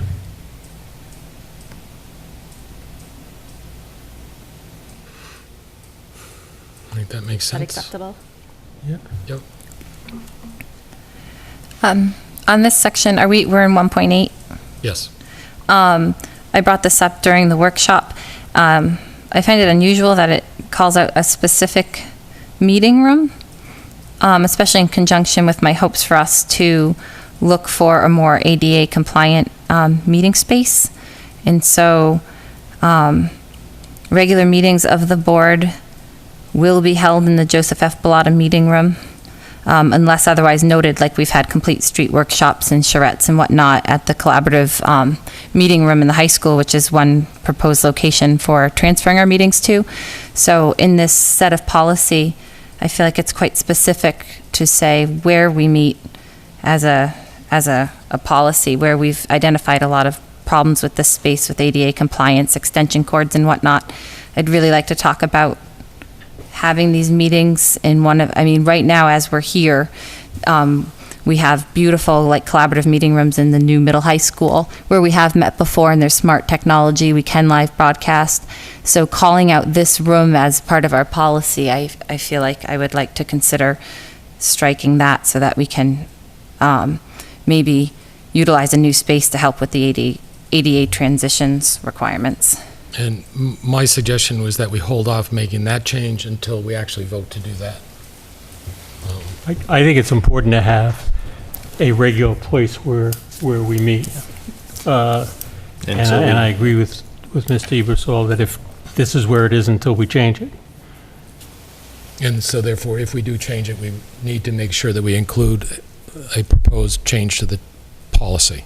So we don't lose that part if we change. Yeah, because we can change the policy at any time, right? Mm-hmm. The other change I would recommend would be the last sentence of that section. The Mass General Law reference is incorrect. I believe it's open meeting law, Mass General Law, Chapter 30A, Section 18 through 25. So perhaps saying it complies as required by open meeting law and town bylaws. Instead of MGL's Chapter 39? Strike Okay. that and say as required by open meeting law and town bylaws. Sounds right. Yeah. Mm-hmm. Need to vote on that? I think if it's a typo correction. Okay.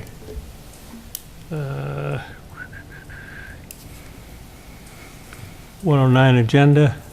Were you voting on each section as you? No, you did the last? Okay. Okay. We voted individuals changes, we didn't vote the whole All right, I thing, thought you- sections. We're doing that at the end. On that, okay. I like that materials be available by the close of business the Thursday prior to the scheduled meeting date. Yep. I would like to see that done always. And it says here that if we don't have it in time, then we can ask that just the item just be taken off the agenda at the meeting, right? Or postponed.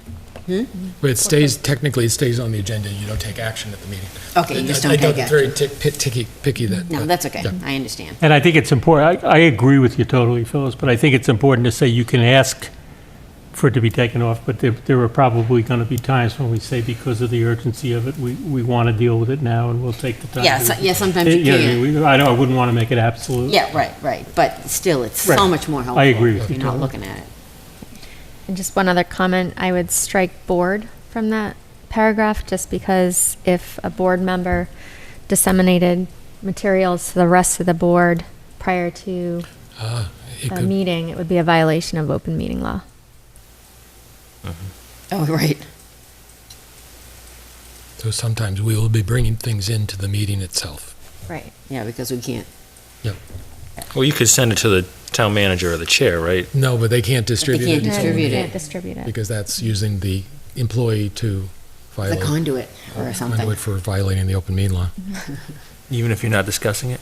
if you've expressed an opinion in the document, you're now sharing that opinion with everybody else. If you're just making typographical corrections and not expressing an opinion, here's an article on skateboard parks I heard from somebody else without an opinion, that can be distributed.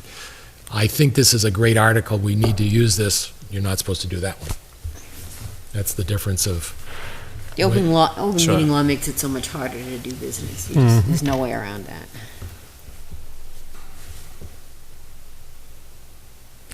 And the only other change, to revisit this second to last paragraph. Elaine put together a list of the licenses. They're in the Google Drive as far as the notifications of abutters and advertising requirements, because the 300-foot butter, I think that comes from a special permit process. So what do you recommend it change to? Does it refer to some chart or something? I would refer to as required by Mass General Law or town bylaws. So an example on this, with private commercial property specific requests, the applicant will be required to notify direct abutters directly adjacent to the property, including owners of land opposite within 300 feet of the butters at least 30 days before. So tonight's action on Keating and Powell would have technically, if we're following this, they would have had to notified all the abutters within all those property 30 days ago within 300 feet. Is that our intent from this, which... What section? Is this list inclusive, the one that you have? We're in here? 1.9. Okay. 1, 2, 3, Kind of like the last fourth, yeah, the couple bottom of of page paragraphs. 8. Copies of minutes, and then it says with private. Is this list that you have on the separate place on the drive all inclusive? These are the only ones that require notification? Because they only deal with alcohol and class, and poll petitions and class 1, 2, 3, and gasoline storage. So it wouldn't have to do with earth removal if this is inclusive. So we would add the word, if required by Mass General laws for private commercial property specific requests, the applicant will be required to notify abutters. I guess the question is that a process or a policy? Because that's state law. Because if we took this language out of there, for those legally required, they're still going to have to do that. And I don't think we want to restate the general law for every time we need to do it. I agree. I would move that we strike the sentence that starts with private commercial property specific requests to the end of that paragraph.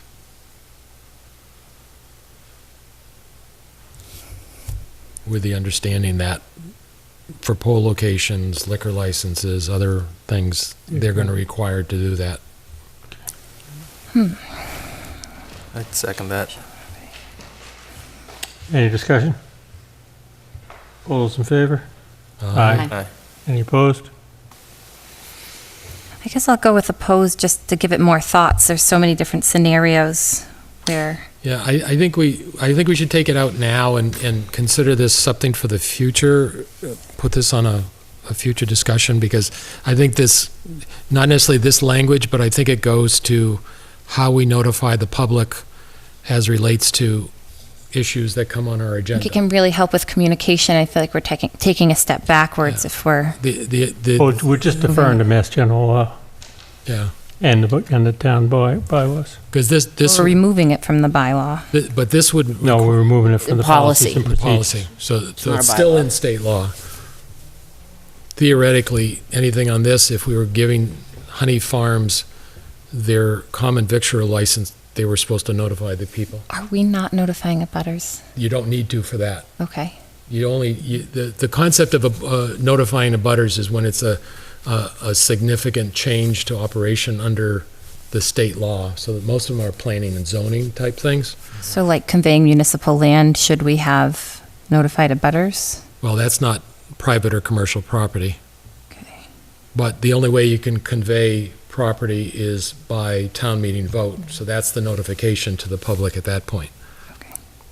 But I think this goes into the category of how we communicate controversial issues to the public. I think we need more work on that. Yep. And the website may be the way that's going to be doing it. Looking for that September 4th Because meeting. with this in it, like every time earth permits come up, they'd have to Yeah. identify all these. And maybe we want to require it for, and we should talk to Adam, is an earth removal permit initial time, should that be required? And that's an important enough that it probably should be. Or an earth fill permit. That one might be even more Yeah. important, right? But a renewal, you think not so much, right? 'Cause I don't know.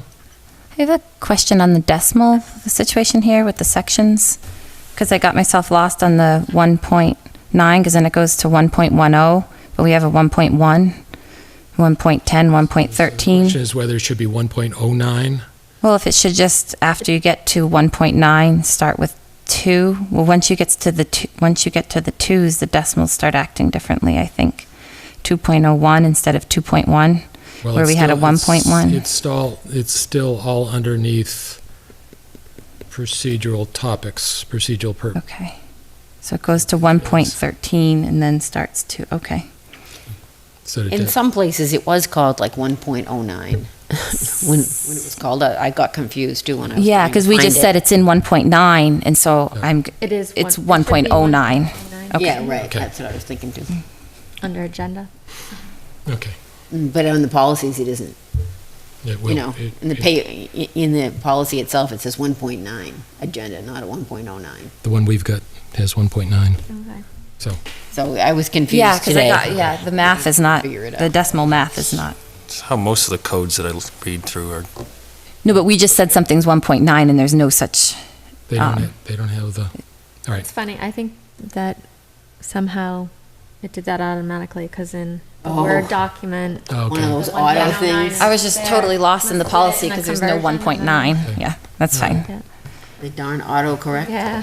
So the next one is 1.13 or whatever else it is, designer selection procedures. Now, that's pretty lengthy. I think it makes a lot of sense, but I don't know why it belongs there. So to me, this is a procedure, Yeah, it doesn't seem like a policy. not a policy. So the question is everything here tracking state law, or is there anything in here that is telling us we've got more discretion than what state law says, and I can't believe it would. Right. No, it does not. But the comment at that workshop meeting was it would be removed and be put into administration and finance procedure manual that we'll use internally. That makes more sense. Yep. So the question becomes, do we leave it here till that's established, or do you want to start moving things Probably. now? I think can be separated out of this manual, but still was adopted by the board on that date.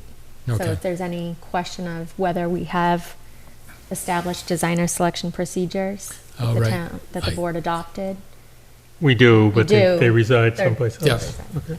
So, yeah, let's leave it here until we get actually another place to put it. Right. My suggestion, so we don't lose it. You don't want it wandering. 201? I think that's perfect. Yeah, and that covers the office hours and, And what you do if Yep. you're outside office hours. Yeah, I think that's perfect. 202? so remote What was the question participation. on that one? So part of the thing is that we were asking people, departments to report how often people have done it, but we've never asked anybody to do it. And Elaine put together a memo on that. That's in the draft. You know, I actually think it's good information to have, how many boards are using it, how often are they using it, are there issues with it? The one thing that I thought was 10, yeah, more than 10% of the board's meetings on an annual basis. I think that's too restrictive. And in Elaine's memo, she said that the state doesn't have the requirement. a requirement for a number of times. I So- mean, because if someone is absent for, could call in, but can't because they're over the 10%, you're losing that person's input. So It doesn't seem to me. I think when they adopted this initially, they were very fearful that people were going to abuse this. And that was the concern across the state when this came up, because this was forced on the towns to do it. I think 10% is too low. At the same time, you don't want to have, I guess the question is, would we want to have a member of our board calling in 100% of the time? It just depends on the circumstance, like if you're battling a disease in your home and you're participating and. I mean, that's part of the question. So, I mean, that, and I did the furthest out there. We really want people here because you get the feel of the totally. interaction and stuff like that. Mhm. At the same time, I agree 10% is too low. The reality is that we could strike this section, require departments to report appropriately, and see how it works, and see if we need to, as a result of somebody, Reinstitute. that there's an issue. Right. I mean, the reality is if we could eventually get to some technology where you've got a TV screen on the wall and there's Harry doing the call, and that actually is what happens in the library trustee, ironically, with Harry, who's calling in from China on Skype. So he actually participates and he can actually see the body language, they can see his body language, the discussion when he's out of the country, so. And the reasons are illness, disability, emergency, military service, or significant geographic distance. Yep. I mean, you can't be home. Right. So there are substantial reasons. And if someone is willing to call in and participate, and they have all of the information they need to participate. Because all the materials are sent out the Thursday before. Right. I would move that we strike the current section 10. Second that.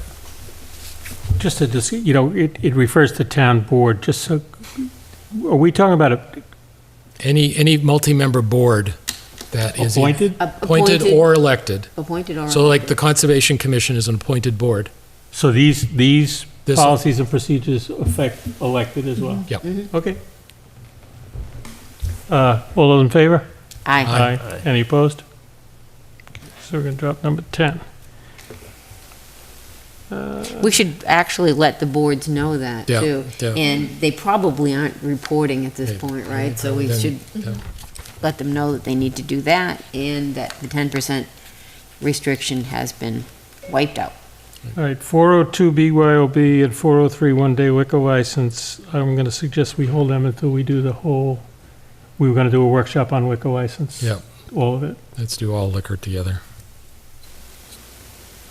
Okay, so then the next one is 4.17 taxi cabs. All those hundreds of taxi cabs in town. That's right.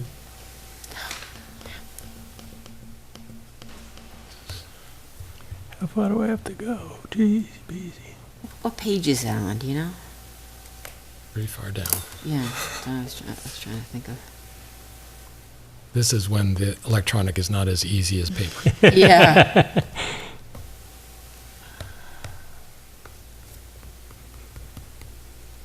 Anybody finds it, 4 point- holler out the which? page. 4.17. 4.17. So it's past 63. Oh, well, I'm way behind. It is This is a note as we're on scrolling through them. 86. The financial 86. policies will be 86, okay. at a future joint meeting with finance. Oh, Great. Okay, good. Good. Thank you. What'd you say, Damon, 86? 86. So we're not going to 86 it. Damon wins, he found it. That's right. Taxi cab. So Fast. I can't even get there with a hand. I know. I'm flipping as fast as I can. Earl Grey. So what was the question on this one? We had some discussion about, with Uber and things, do we change anything? So this one is still, has been forwarded on to town council, so it's under review. Okay. I know that part of the question was, do we need to change here? Do we also need to add anything regarding the limousine licenses that we issue I don't know, I want them to be consistent because we heavily regulate taxis because there's a specific, but, you know, I'm thinking about the Corey form. We have the Corey form for the owner of the limousine license, but we don't require a Corey form for all the drivers if they have multiple drivers. And I also remember there was an issue if the actual limousine company is located in another town, but they provide service in this town, what can we do? Or can we do anything? Well, Fitchburg has taxi cabs, and they can come into Lunenburg, and we can't regulate that, I don't believe. It's regulated but we should find that out as well. They must have Corys for Fitchburg cabs. Oh, yeah, I'm not worried about that part, but, But it's interesting if limo drivers don't have to be Corey, you'd sort of expect that. right, so we probably need to require that. Okay, 419, gasoline storage, a lot of red. So that's a change of the title to license for use of land for inflammables. And it references that Mass General law. And so is it more in line with Mass General Law now? Yes. So that's great. And clear, because there's there's above ground and underground. All right. And Now, this would be an example. This is our license, not the fire chief's license. correct. And this would be an example that we might want to have. Oh, this one, it says applicant is required notified butters. Now, this one says on land, said land or directly opposite said land in any public street as they apply in the most recent tax title. And that's directly from the law. Okay, so that's the requirement for this one. All right, so we're following that. Okay. So does it belong in a policy? Yes, no? I think as a reference for anyone seeking a license, just like liquor license regulations and other types of permits and licenses the board issues, tells them exactly what they need. Okay, so what's it makes sense to required. be here. Okay, thank you. Welcome. 501 poll petitions. Before you do that, I think we may want to add that the board has the right to impose any recommended conditions, which then turns it into more of a policy, because right now it goes to the fire chief for the recommendation. But I think we want to give if we have the authority to do conditions, because they say a plot plan, well, do we have standards? They should be back from so many things, other things like that. We just want to give ourselves the ability if it's going to be a policy, that we have the right to impose policies, conditions on the, we automatically do that, but it'd be good to state it. So tell me what you want to put and where. Applications, hearing date, notifying butters, copy of decision, all costs. Where does it state we make a decision? There's a hearing. Noticed. I think we need to add a sentence.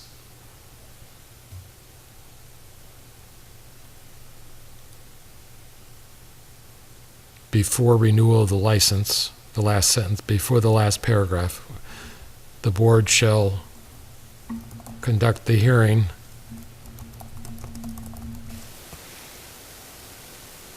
collect information, impose any conditions before deciding on the license. Words to that effect. I would look to town council for adding the appropriate language on this one. Okay. This presumes we're going to make a decision, but it doesn't state we do. It just states we're going to have a hearing. You okay on that? Yep. Okay, poll petitions, 501. So we're changing the word from location request to poll petitions.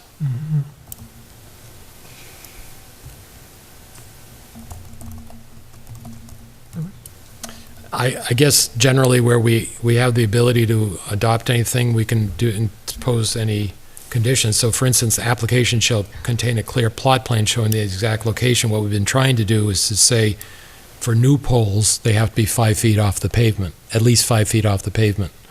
or whatever we want to do, so that we might want to have the same language we did for the hearing up above, saying we'll take information from the hearing and may impose conditions before approving the request. Getting town council to weigh in on that one, too. Yeah, because in this particular case, I know that, I think it was Paula, was really adamant about where are the driveways. Yep. You know? Right. Yep. So the exact location of the proposed pole gives you so much information, but, Yeah. and, you know, it's code of, Full location, driveways, and other major, I mean, we may want to, this one needs a little more work than tonight. You okay? Road acceptance, 502. so you know where it says road acceptance or road discontinuance? Right. I didn't see anything in here about discontinuance.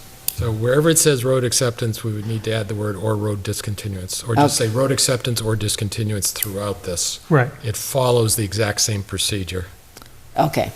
This policy is also being reviewed by town council. Okay.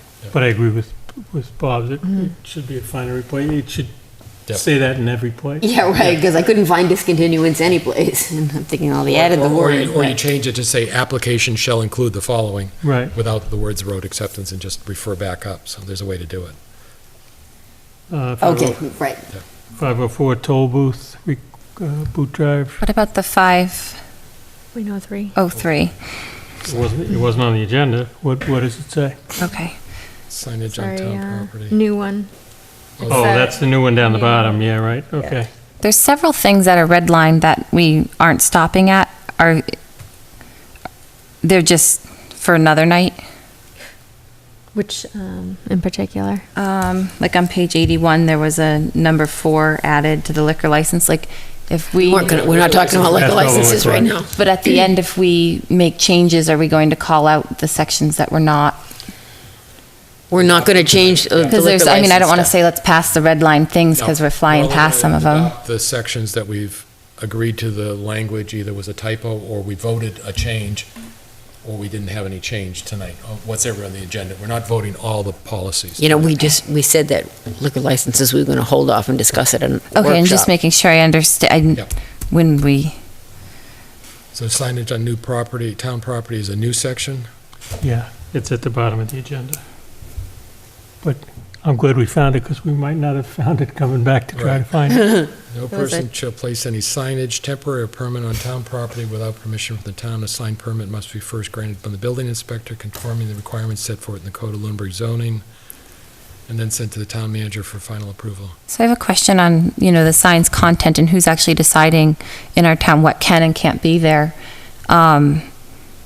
Like, I'm not sure if this, like a skateboard park sign, for example, would go through this process, and then the approval goes to the town manager, but we're not defining what we would and would not want, or how we would or would not want it, like an event advertisement versus, I feel like there's a lot missing. This is not, I take this as that we don't have the permission to consider content as opposed to size and location, so it's not, there's no standard by which there's approval here. But when it says it's sent to the town manager for final approval, if it's conform with met the the requirements. code through the building commissioner, what is the town manager deciding on in terms of a sign? And I would want to say that I don't think we should just, as long as it's the right size, allow any sign.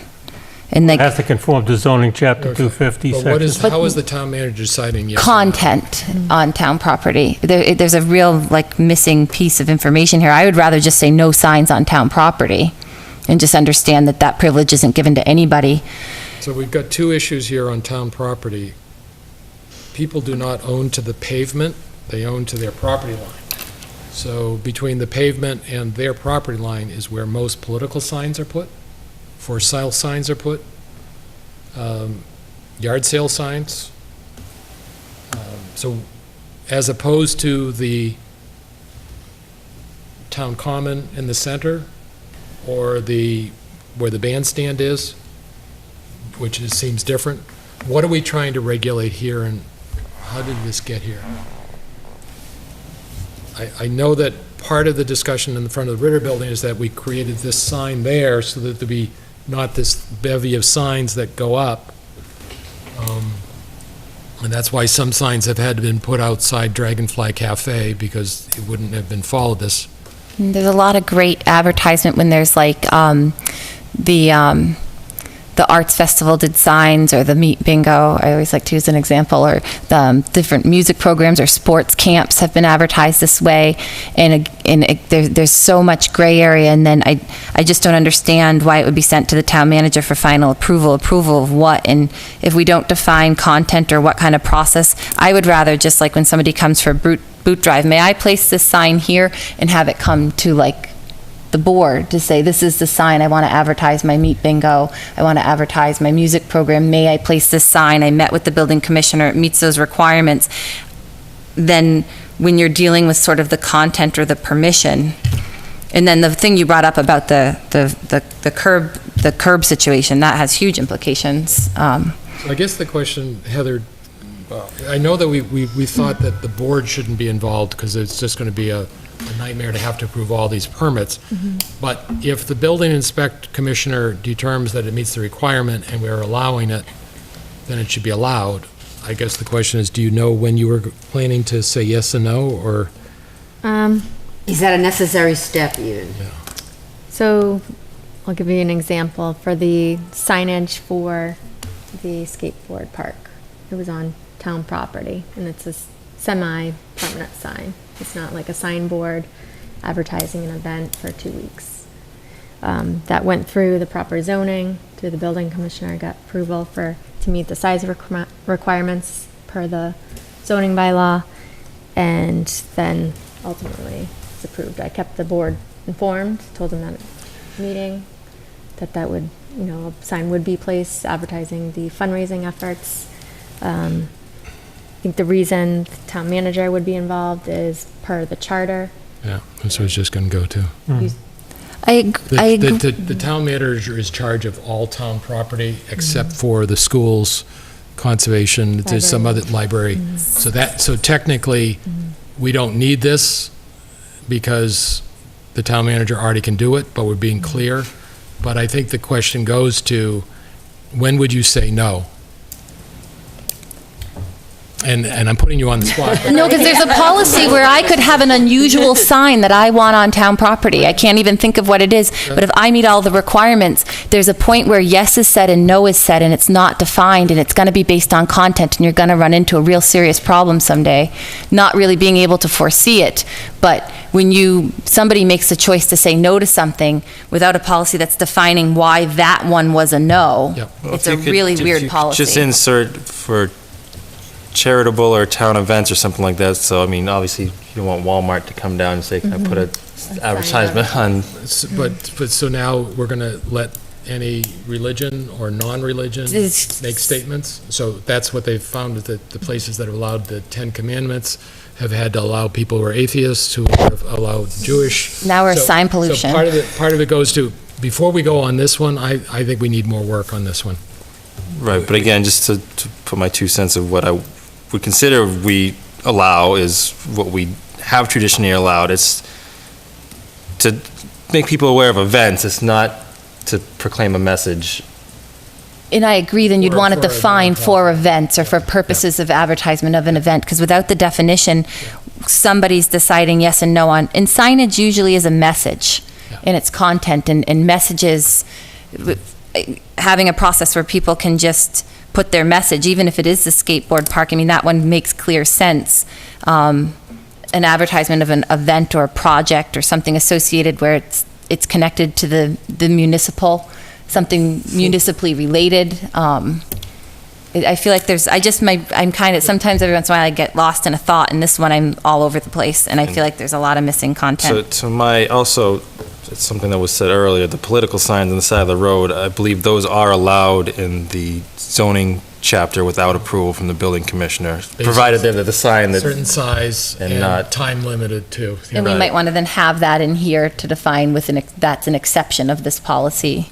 Well, if it's in the zoning chapter 250, it's not required to be here. Right. So, I mean, I think part of the question becomes,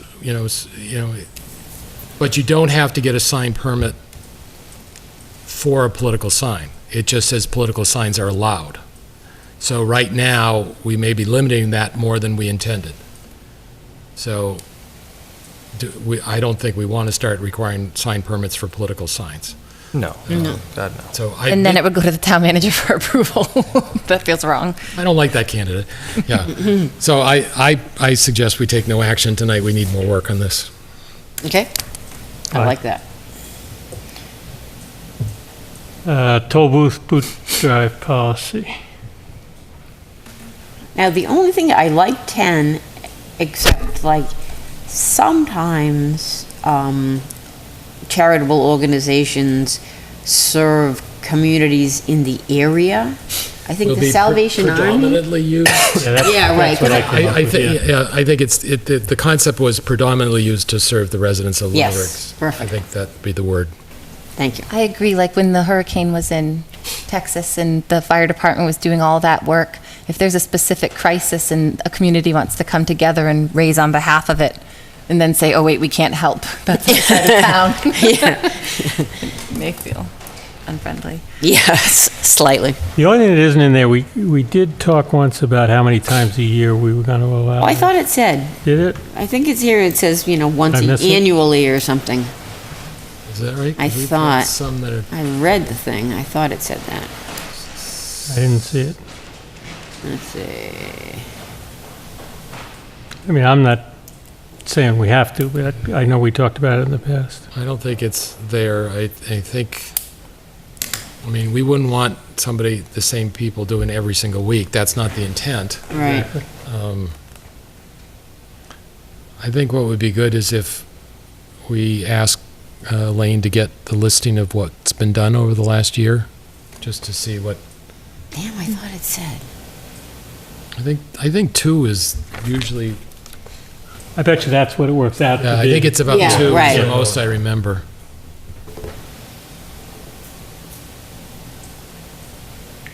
Can we move on? Yeah. 505, disturbance to newly paved roads. So. Just unbolding it, it looks like. Adding definitions of emergency repairs. Yes, section 6. I think that was a great ad. Yeah.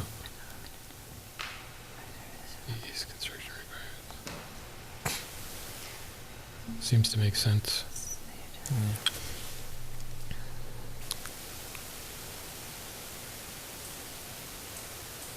Just a couple typos in the area, but.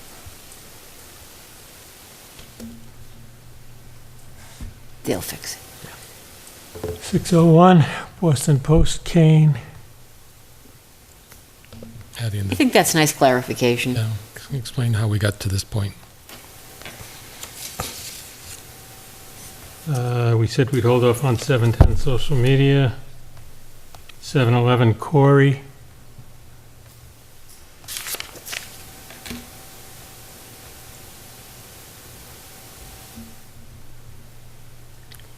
Okay, where is that?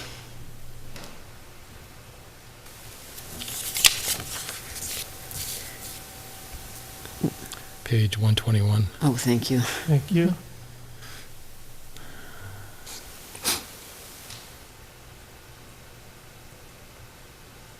So queries are confidential. And if we disseminate outside, we have to keep a log. So I'm assuming that tracks the state and federal law? Yes. And I'm assuming that this is going to go in the employee handbook component as opposed to our policy, right?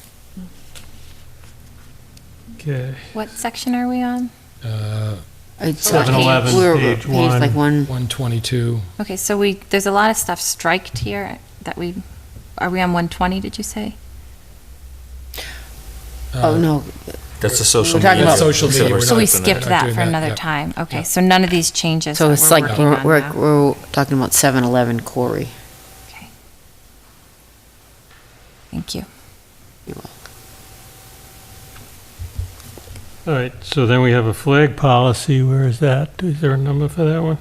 That's No. a separate Separate. document Oh, okay. within the. Before you get off of this policy, actually it's easier to go out and then you go back in. Okay.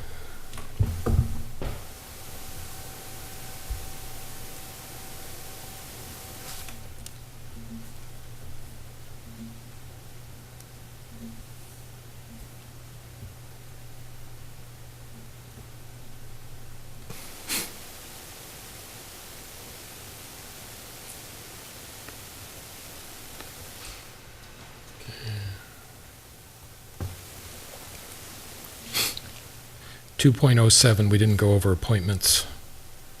Okay, sorry. That's on page 35. Which might be easier to...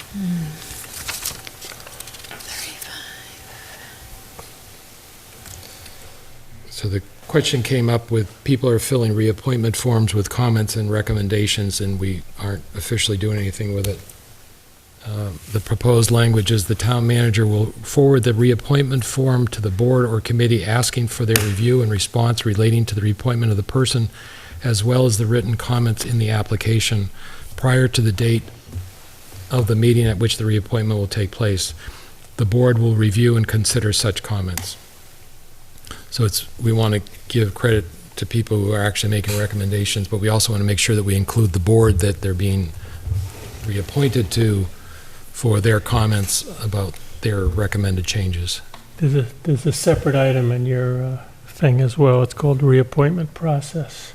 I don't know what the genesis of that is, but I'd also suggest that that's one of the things that I brought to the Personnel Committee and asked them to help us work with, because if you recall, one of the items was if a term is up, do we post it as a vacancy, even if there's somebody in it that may or may not want to? Right. That's one that I felt strongly about. Right. Yeah. So I think that's one that needs a little further work. Yeah. I think the process is probably Elaine's process to do this, but I like that it's going. Yeah. Are people okay with that proposed language for appointments? Where are we? Page 35, 2.07. What's in red? Yes. I'm okay with it until we change it. Yeah, I just want to get it in there just for now, so that. And can we, just for being broader on that, say the town manager's office? Yes. Because that is something that Elaine handles in her job duties. Although, under the charter, the town manager is authorized to delegate anything to which you have an authority, now that I know that it's in the charter. Okay. So, flag policy? Yeah, and there's a separate item in your drive. And this, for the most part, talks to when do you lower it to have staff and all that stuff, and that's fine, but I would like to make a recommendation that if we have a flag policy, it says the U.S. flag, and that any other flag that anybody wants to fly on town property has to get approved by somebody, and that comes from, we had a situation once at a company I worked with where somebody built a new facility, put up a couple of flag poles. They wanted to fill the flag poles, and they ended up putting up a state flag. It happened to be in Atlanta. A portion of the state flag happened to be the Confederate flag, and it was all sorts of, pros and cons, and it took us 6 months to sort that out. And I just as soon say the U.S. flag's fine, let's have a policy, and I would like it to say any other flag doesn't go on town property without some review. I don't want to just get up there, because once it's up there, it's almost impossible to get down. Right. I'm fine with the flag policy as written. Did we go over the reappointment process, or are we not? Well, we're going with the one that's there until we amend it. Do you have a proposed change to the proposed changes? Well, I would, Proposed change, yeah. I guess 9, I think, needs to, if these are in order, 9 should be at 4. Oh, the policy itself? The reappointment process. That's not what our we're gonna talk policy. about later. We're not voting on that. That's Elaine's process. That needs to be reviewed with the Personnel Committee. Okay. We have not voted to adopt that at all. At any time. Okay. All right, thanks. It was in the pile, so I read it. Right. And thought about it. Did we go over the section 3.03? There, I mean, there's changes. What section is that for? That's free cash.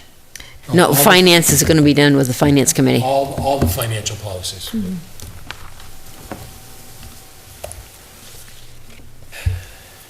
We're all over the place.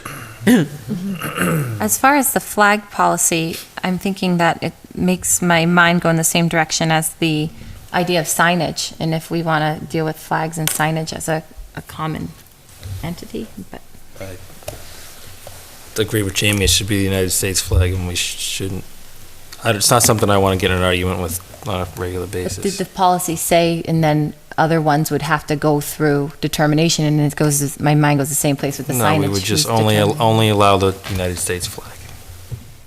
Yeah, we're not mentioning other flags. I wouldn't allow a review process, I wouldn't put any other Do flag we up there. have a state flag? What do we fly at, like, I'm trying to picture the police fire station. So at the Veterans Memorial Park, there is the American flag in the center and all the flags of the armed forces all the way around it. So we already have flags that are beyond the American flag. That is true. So there's a lot of content when you start applying it, so. So right now, the flag policy only talks about raising and lowering, which is okay by me. I think we need to have additional discussion on flags. Because the new policy, we might have to go strip flags that are flying places that have been there.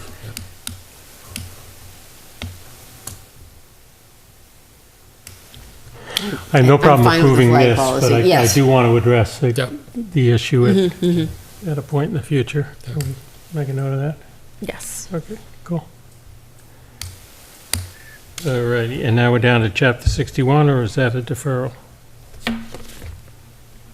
That can be discussed, and that's Is it in there? basically, It's a separate section, a separate document. yes.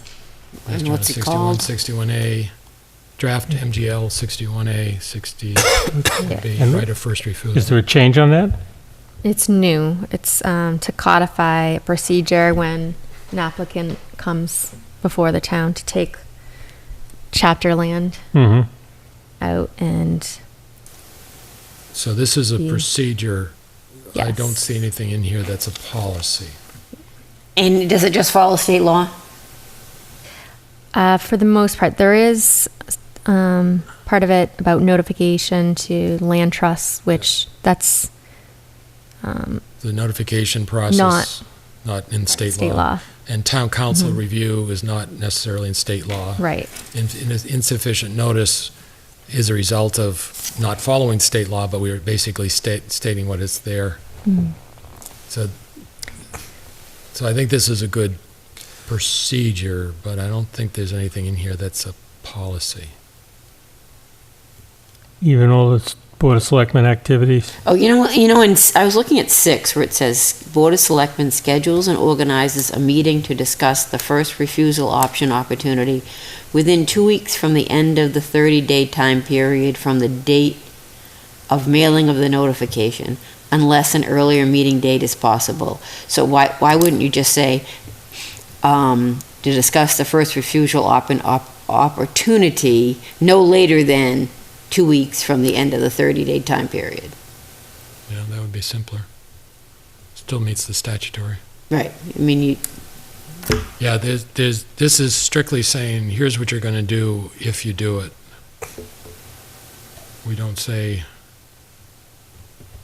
so we exercise it, assign it to somebody else, or decline to exercise it.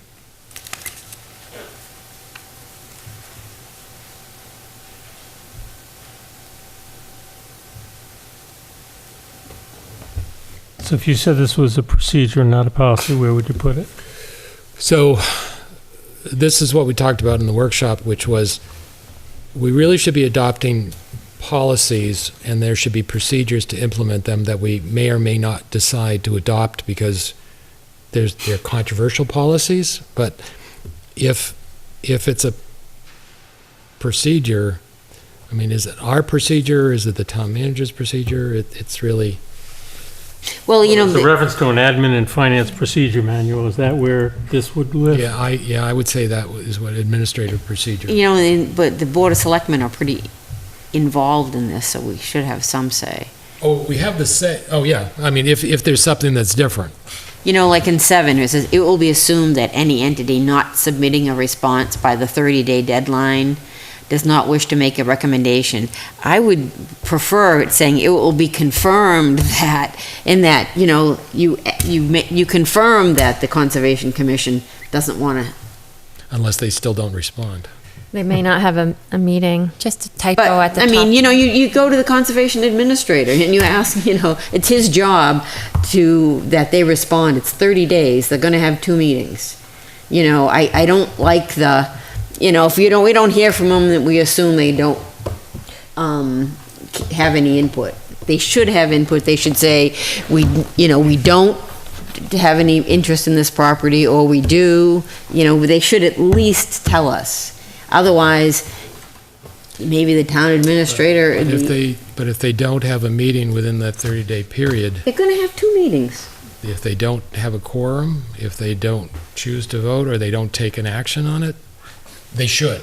I understand what you're saying, but what this is a legal section, which basically says you don't. But it just seems to me it's a municipal way. Oh, well, if they don't give us any information, then we assume they don't care. Well, their non-action doesn't get to hold up a time-sensitive process. It's the important thing. Just under. But I want them. You could add. I want to have their opinion. I want to make sure that they're aware of it and that they're responding. I don't think that's too much to ask. Yeah, it's always solicited in my experience here. There are sometimes they don't take action on. That's what I'm saying. I would like them to take an action to say, we're not interested, or we are. I mean, I would like them, they've got 30 days, that's. But all it says is if they don't, we assume, and we move forward. Right. I think that's inadequate. I think they should respond. But we can't control what they do or don't do as a board. I don't want the wheels to grind to a halt if they don't. We have to say, okay, then what happens? And number 7 says we proceed under that assumption. You know, you definitely can tell the town's not run like a business. You know, I just think you've got a land use director, you've got a business says you have till the 30 days to respond, and if you don't respond, we're moving. I just think it's. If you put a roadblock, though, it could halt the timeliness of being able to do something. Just quickly, it says chapter 51 at the top, where it says, say 61 under numeral number 1 under purpose. It says chapter 51, 61A and 61B. It's just a typo. Where is that? It's at the very top, under numeral 1. Yeah. Thank you. Sorry. Okay.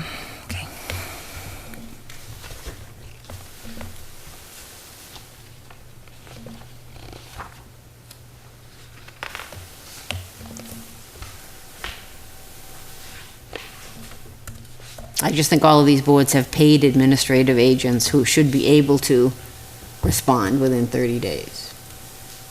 Make sure their boards respond within 30 days. I just don't see how that's momentous. And I agree, but there have been boards that don't respond. Well, then something should be done about that. We shouldn't be reappointing people. Or you should be getting different administrators, whatever. There's a short timeline to exercise the right of first refusal. I think did this happen on a piece of land right on the Shirley line on 2A, where the town voted to not accept the land, you know, and sort of talked about whether or not it'd be a valuable piece and was there a trail. But with the timeliness, I feel like if we did put roadblocks, like we can't move forward if we haven't heard from conservation or something, if this is something the town, if there was a circumstance where the town really, really wanted to exercise the right of first refusal, putting up procedural roadblocks and there's a blizzard and conservation can't meet, and then this happens and they can't meet, I think it's better to leave situations where the town can still operate. I would suggest we add a sentence to VII to say, in the event that the response is not received by the 25th day, the Board of Selectmen's office will notify the town entity. We don't have any control of any nonprofit entity that we may have sent notice to. It's confusing because, like, if they don't meet, they can't communicate about the topic. But they've got 30 days. And what we're saying is that, what I'm proposing is that we say, all right, you've got 30 days, 5 days before the end, that Selectmen's office are going to contact the town boards that we asked to comment. Are you sure you're not going to comment? And if they still don't comment, it's assumed that they're not submitting a response, and we've attempted to make the effort. That's the only control we have. Yeah, I could live with that. I don't think it's going to add another task for the Selectmen's office, but it's sort of I would actually say it should be at the beginning of VII, saying, Yeah. If a response from a town board or committee is not received 5 days before the deadline, the Selectmen's office will contact them. And then it will be assumed that the entity not receiving response 30 day. Thank you.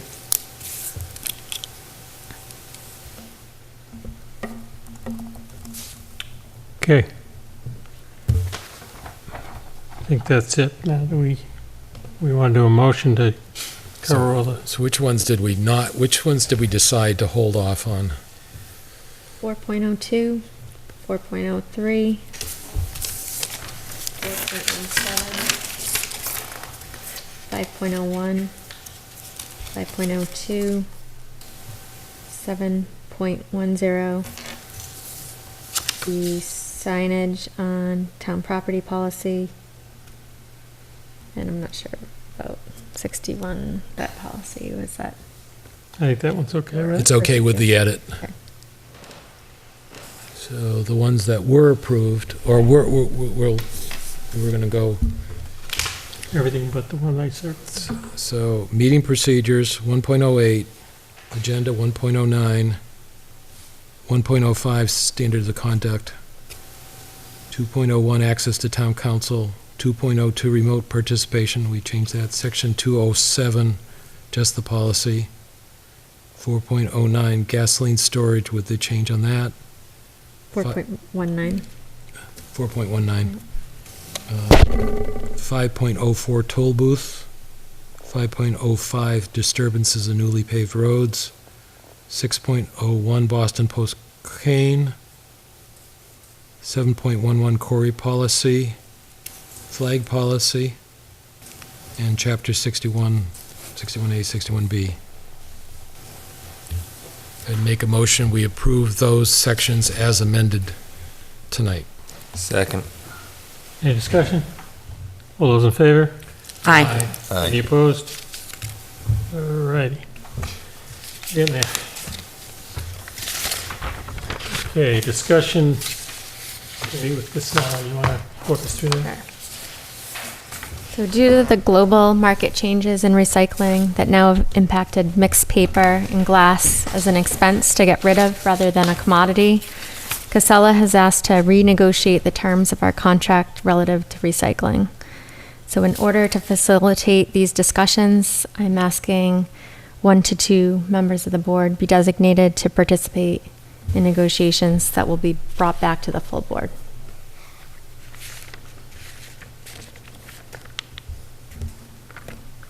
I'd be willing to do that. I would be too. Anybody else? I would. No, okay, but, okay. Is there any, do you want to? I was just going to say it's a trashy job. Yes. And it's an important job. People get really... Yeah, it really is. It's Another no-win job, Phyllis. Yes, absolutely. international So- issue. Okay, So I can knock it out, do it. All right. Great. thank you. Thank you both. Selection of the new Massachusetts Metropolitan Planning Organization Subregion 3 representative. Okay, so the board already appointed their designee, Jamie, as their designee for the MPO position, but the town received an email from the transportation director at MRPC that Air, Harvard, Lunenburg, and Shirley need to vote on the new representative and alternate for the Montezut Metropolitan Planning Organization, MPO, Subregion 3, with the two candidates being Chairman Toll and Harvard Selectman Kara Manar.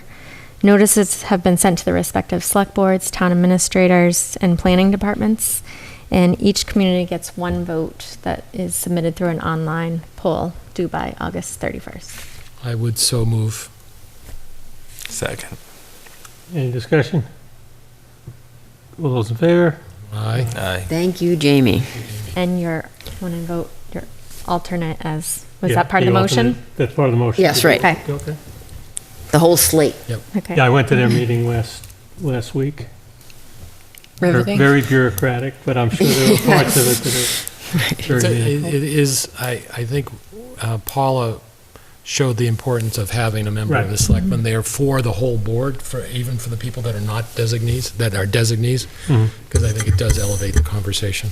And I think, I went to my first MRPC meeting, and they talked about MJTC, MP, all these different organizations, and they said that if you charted it out and looked at where grants go and how projects are done, the towns that engage and participate and go to the meetings are the ones that end up, with grants and projects like Paula's done. So, right.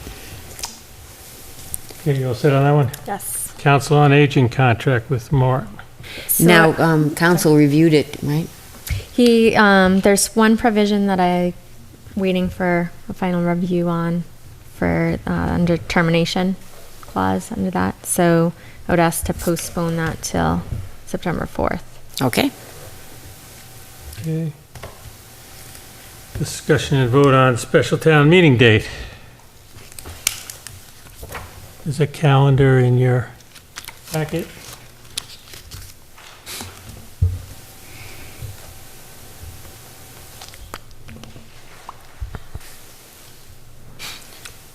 I would make a motion that we adopt Where is it? November Which thing is it? 13th, Tuesday, November 13th as the special town meeting for the fall.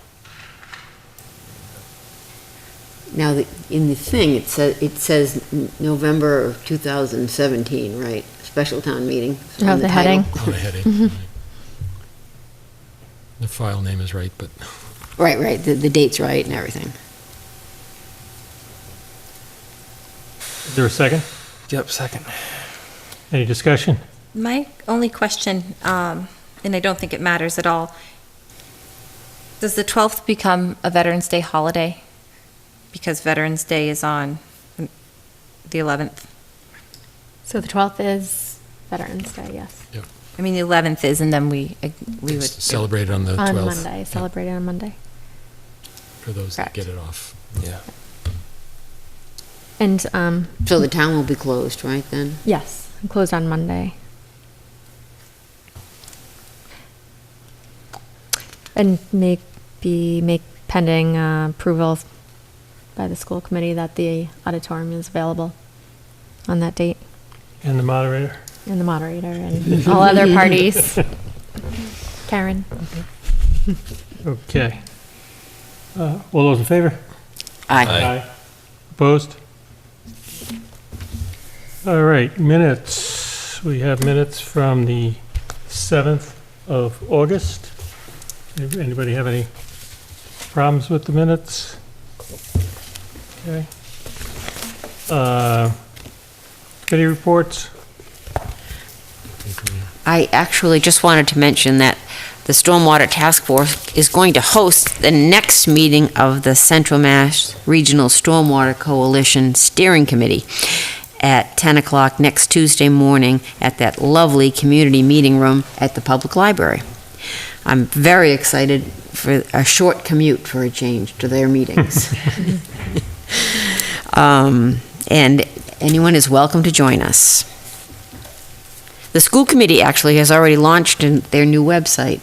I went on it today and tried to get the calendar of their meetings, and that wasn't active yet, so I guess they're still working out the bugs. That's it for me. Got anything? I attended the planning board meeting, but they were going over things like earth removal permits, so it's really just a lot of redundancy, which was healthy, I guess. Yeah. You knew what was going on. Department reports, we have the fourth quarter financial report, and our finance director has been sitting patiently waiting for us to get to her. I don't think I can see the numbers anymore. Yeah. You get to do a high-level review, great. I should have taken you up on your offer. I did offer. All right, this is going to be short and sweet. You all received the reports for the June 30th revenues and expenditures. I'm just going to do a quick summary of everything and let you know where we ended up. As far as our FY18 budgeted revenues versus what we actually received through the end of June, our revenues were 1.9% higher than our estimates, which translates into $746,058. And our overall expenditures were 1.7% lower than our original estimates, and we actually had appropriation and assessment closeouts of $689,738. On the revenue side, our local receipt estimate was actually $527,353 than what we had estimated, and the majority of that was in our motor vehicle excise. We actually collected $207,000 higher than what we had anticipated. On penalties and interest, we collected $135,040 more than what we had estimated, and the bulk of that increase was due to, I would say, aggressive tax lien collection on the tax collector's part, because it came twofold, because we received higher penalties and interest because of that, and we also received $511,238 in tax lien revenue. That was $400,000 higher than what we had received the prior year. So the exercise that the tax collector did to do the mailings and to let everybody know that we were going to sell tax liens and do that sort of thing forced a lot of people to come in and pay, which was very advantageous to the town. As far as state aid goes, we actually received $137,375 less than what was budgeted. The bulk of that decrease is our 40S reimbursement. As of right now, we still haven't received that payment. I'm told by the state that it's coming, but I haven't seen it yet. So if it's not accrued and taken in as a revenue in FY18, then that would just help us out in FY19. Let's see, what else is here? So that's just a summary of the overall revenues. On the expenditure side, there were several. Karen, quick question, if I can interrupt. Yep. The 40S, is that definitely the coming? smart growth Yeah, but is it reimbursement. definitely coming? We just don't know when, or is it a Well, it's possibility? coming, but Is it a possibility it doesn't come? no. Well, I'm told by Lisa, who's my contact at the Department of Revenue. She works at the data bank. That it's definitely coming, but it's that's the one that also only two coming in towns- at a much lower amount than what was originally on the cherry sheet. The dollar amount on the cherry sheet was $119,257. I'm told by the state that payment will actually be about $20,000. But that's the one that only two towns participate in, and we Correct. think it may go away at some point. So it's Correct. $100,000 less, Than what was on the cherry sheet. Yep. Yep. so it's already gone away. And our charter tuition reimbursement revenue that we received was also about $30,000 lower, but there's a direct correlation on the expenditure side for that as well, because when they calculate our reimbursement that we're getting for the students that go out of district to charter schools, then if the assessment drops, then so does the reimbursement on the revenue side. But on the expenditure side, we actually had $290,875 less in assessments than what was originally on the cherry sheet. And the majority of that was in our choice and charter tuitions, which, yeah, it was the $290,875 was basically decreases in funds that go two other districts, well, two charter and choice schools for students that go there. The original estimates on the cherry sheet were $290,000 higher than what actually happened. And they update those enrollment figures throughout the year. So typically they base it on what it was the prior year and then update it throughout the year. So it ended up, at least this year, having a positive impact on us instead of a negative one. So we're probably recruiting more choice students Well, I than we think did there's before. probably less students going out of district to other schools, either under choice or to a charter school. A combination of the two. On the general government side, there were appropriation closeouts of $22,698. Public safety appropriations, there was a closeout of $86,977. Education, which is unusual, and I don't know if it was due to changes in personnel on their level, but there was a closeout of $50,302. For Health, Council on Aging, and the Veterans accounts, there was a closeout of $37,638, and the majority of that was a decrease in active claims for veterans benefits than what happened in the prior year. Culture and Recreation, there was a closeout of $57,985. And then as far as our unclassified accounts, which include our health, life, Medicare insurance, liability, and workers' comp, there was an overall closeout in those accounts of $130,571. So that all being said, we actually will close out revenue with a surplus of $746,058, and there'll be appropriation closeouts of almost $690,000. That being said, I can tell you that at the close of 17, when I submitted to have the free cash certified, the starting point for free cash, which is called our undesignated fund balance, was $1,013,329. We had certified free cash last year of $818,886. This year, our starting point for free cash is $1,840,975. So I would expect that we will see a significant increase in that certification when the balance sheet is submitted to the state. And some of that is the $500,000 worth of tax. Oh, absolutely. Because that was always reserved against free cash. And if we didn't collect it, I mean, that You'll get it they don't eventually. hold it against you if you don't collect it, but if you do collect it, it's definitely help to that number come the close of the year, so.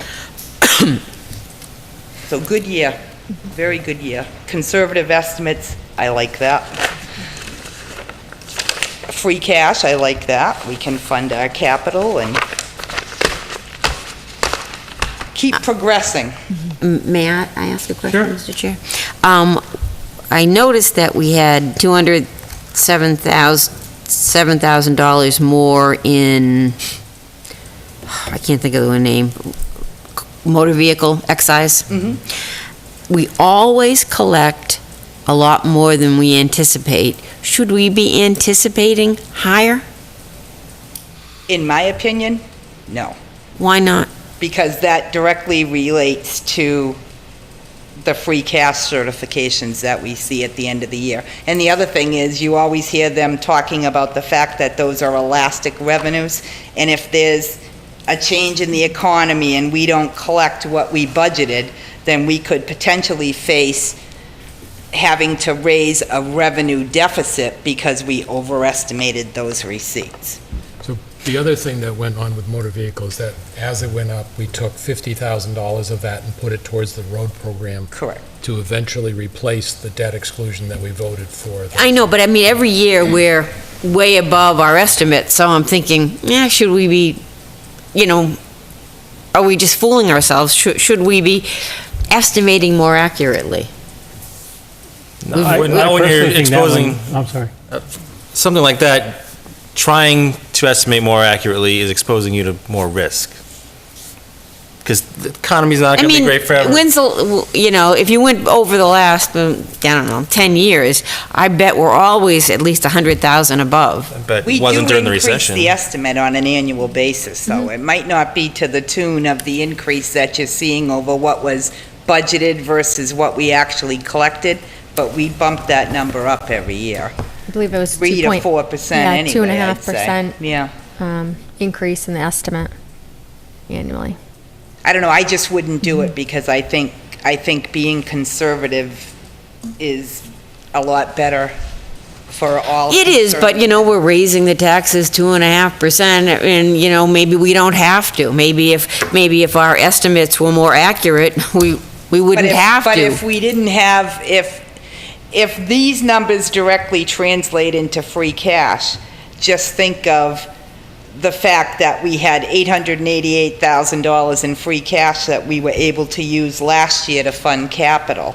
If we didn't have that $888,000, then that's going to translate into getting more from taxpayers as well. It's going to be more borrowing. Because we have to fund that, so we'd have to borrow or we'd have to do something. So, at least in my opinion, I like conservative estimates.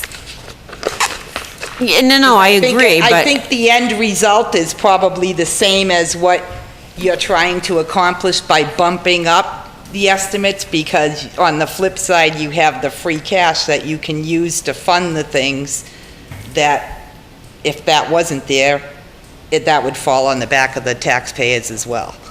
So,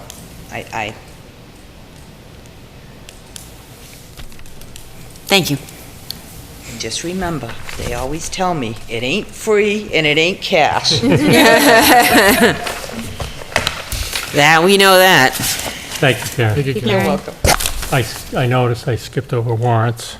And you know what, I'll take those. Yes, Yeah, I already looked at You just reminded me. Accounts payable in the amount of $123,479.62. Another accounts payable in the amount of $403,258.47. And a payroll in the amount of $581,522.45. Is there any action file issues? It's good to wait till so late. Yeah, right. We're all done. We want to go, that's the action, we want to go home. This is our last meeting in August. We have meetings on September 4th, 11th, and 18th. We're working on our workshop schedule. The anticipation is that we will probably work the September workshop around the building, facilities. the town facilities issues, but more to come. We won't do it on the 4th, so we'll talk more on the 4th. Is there any public comment from the public? Is there any public comment from the board? Happy Labor Day. Accept the motion? Move to adjourn. Second. All those in favor? Aye. Aye. Thank you, everybody. Good night.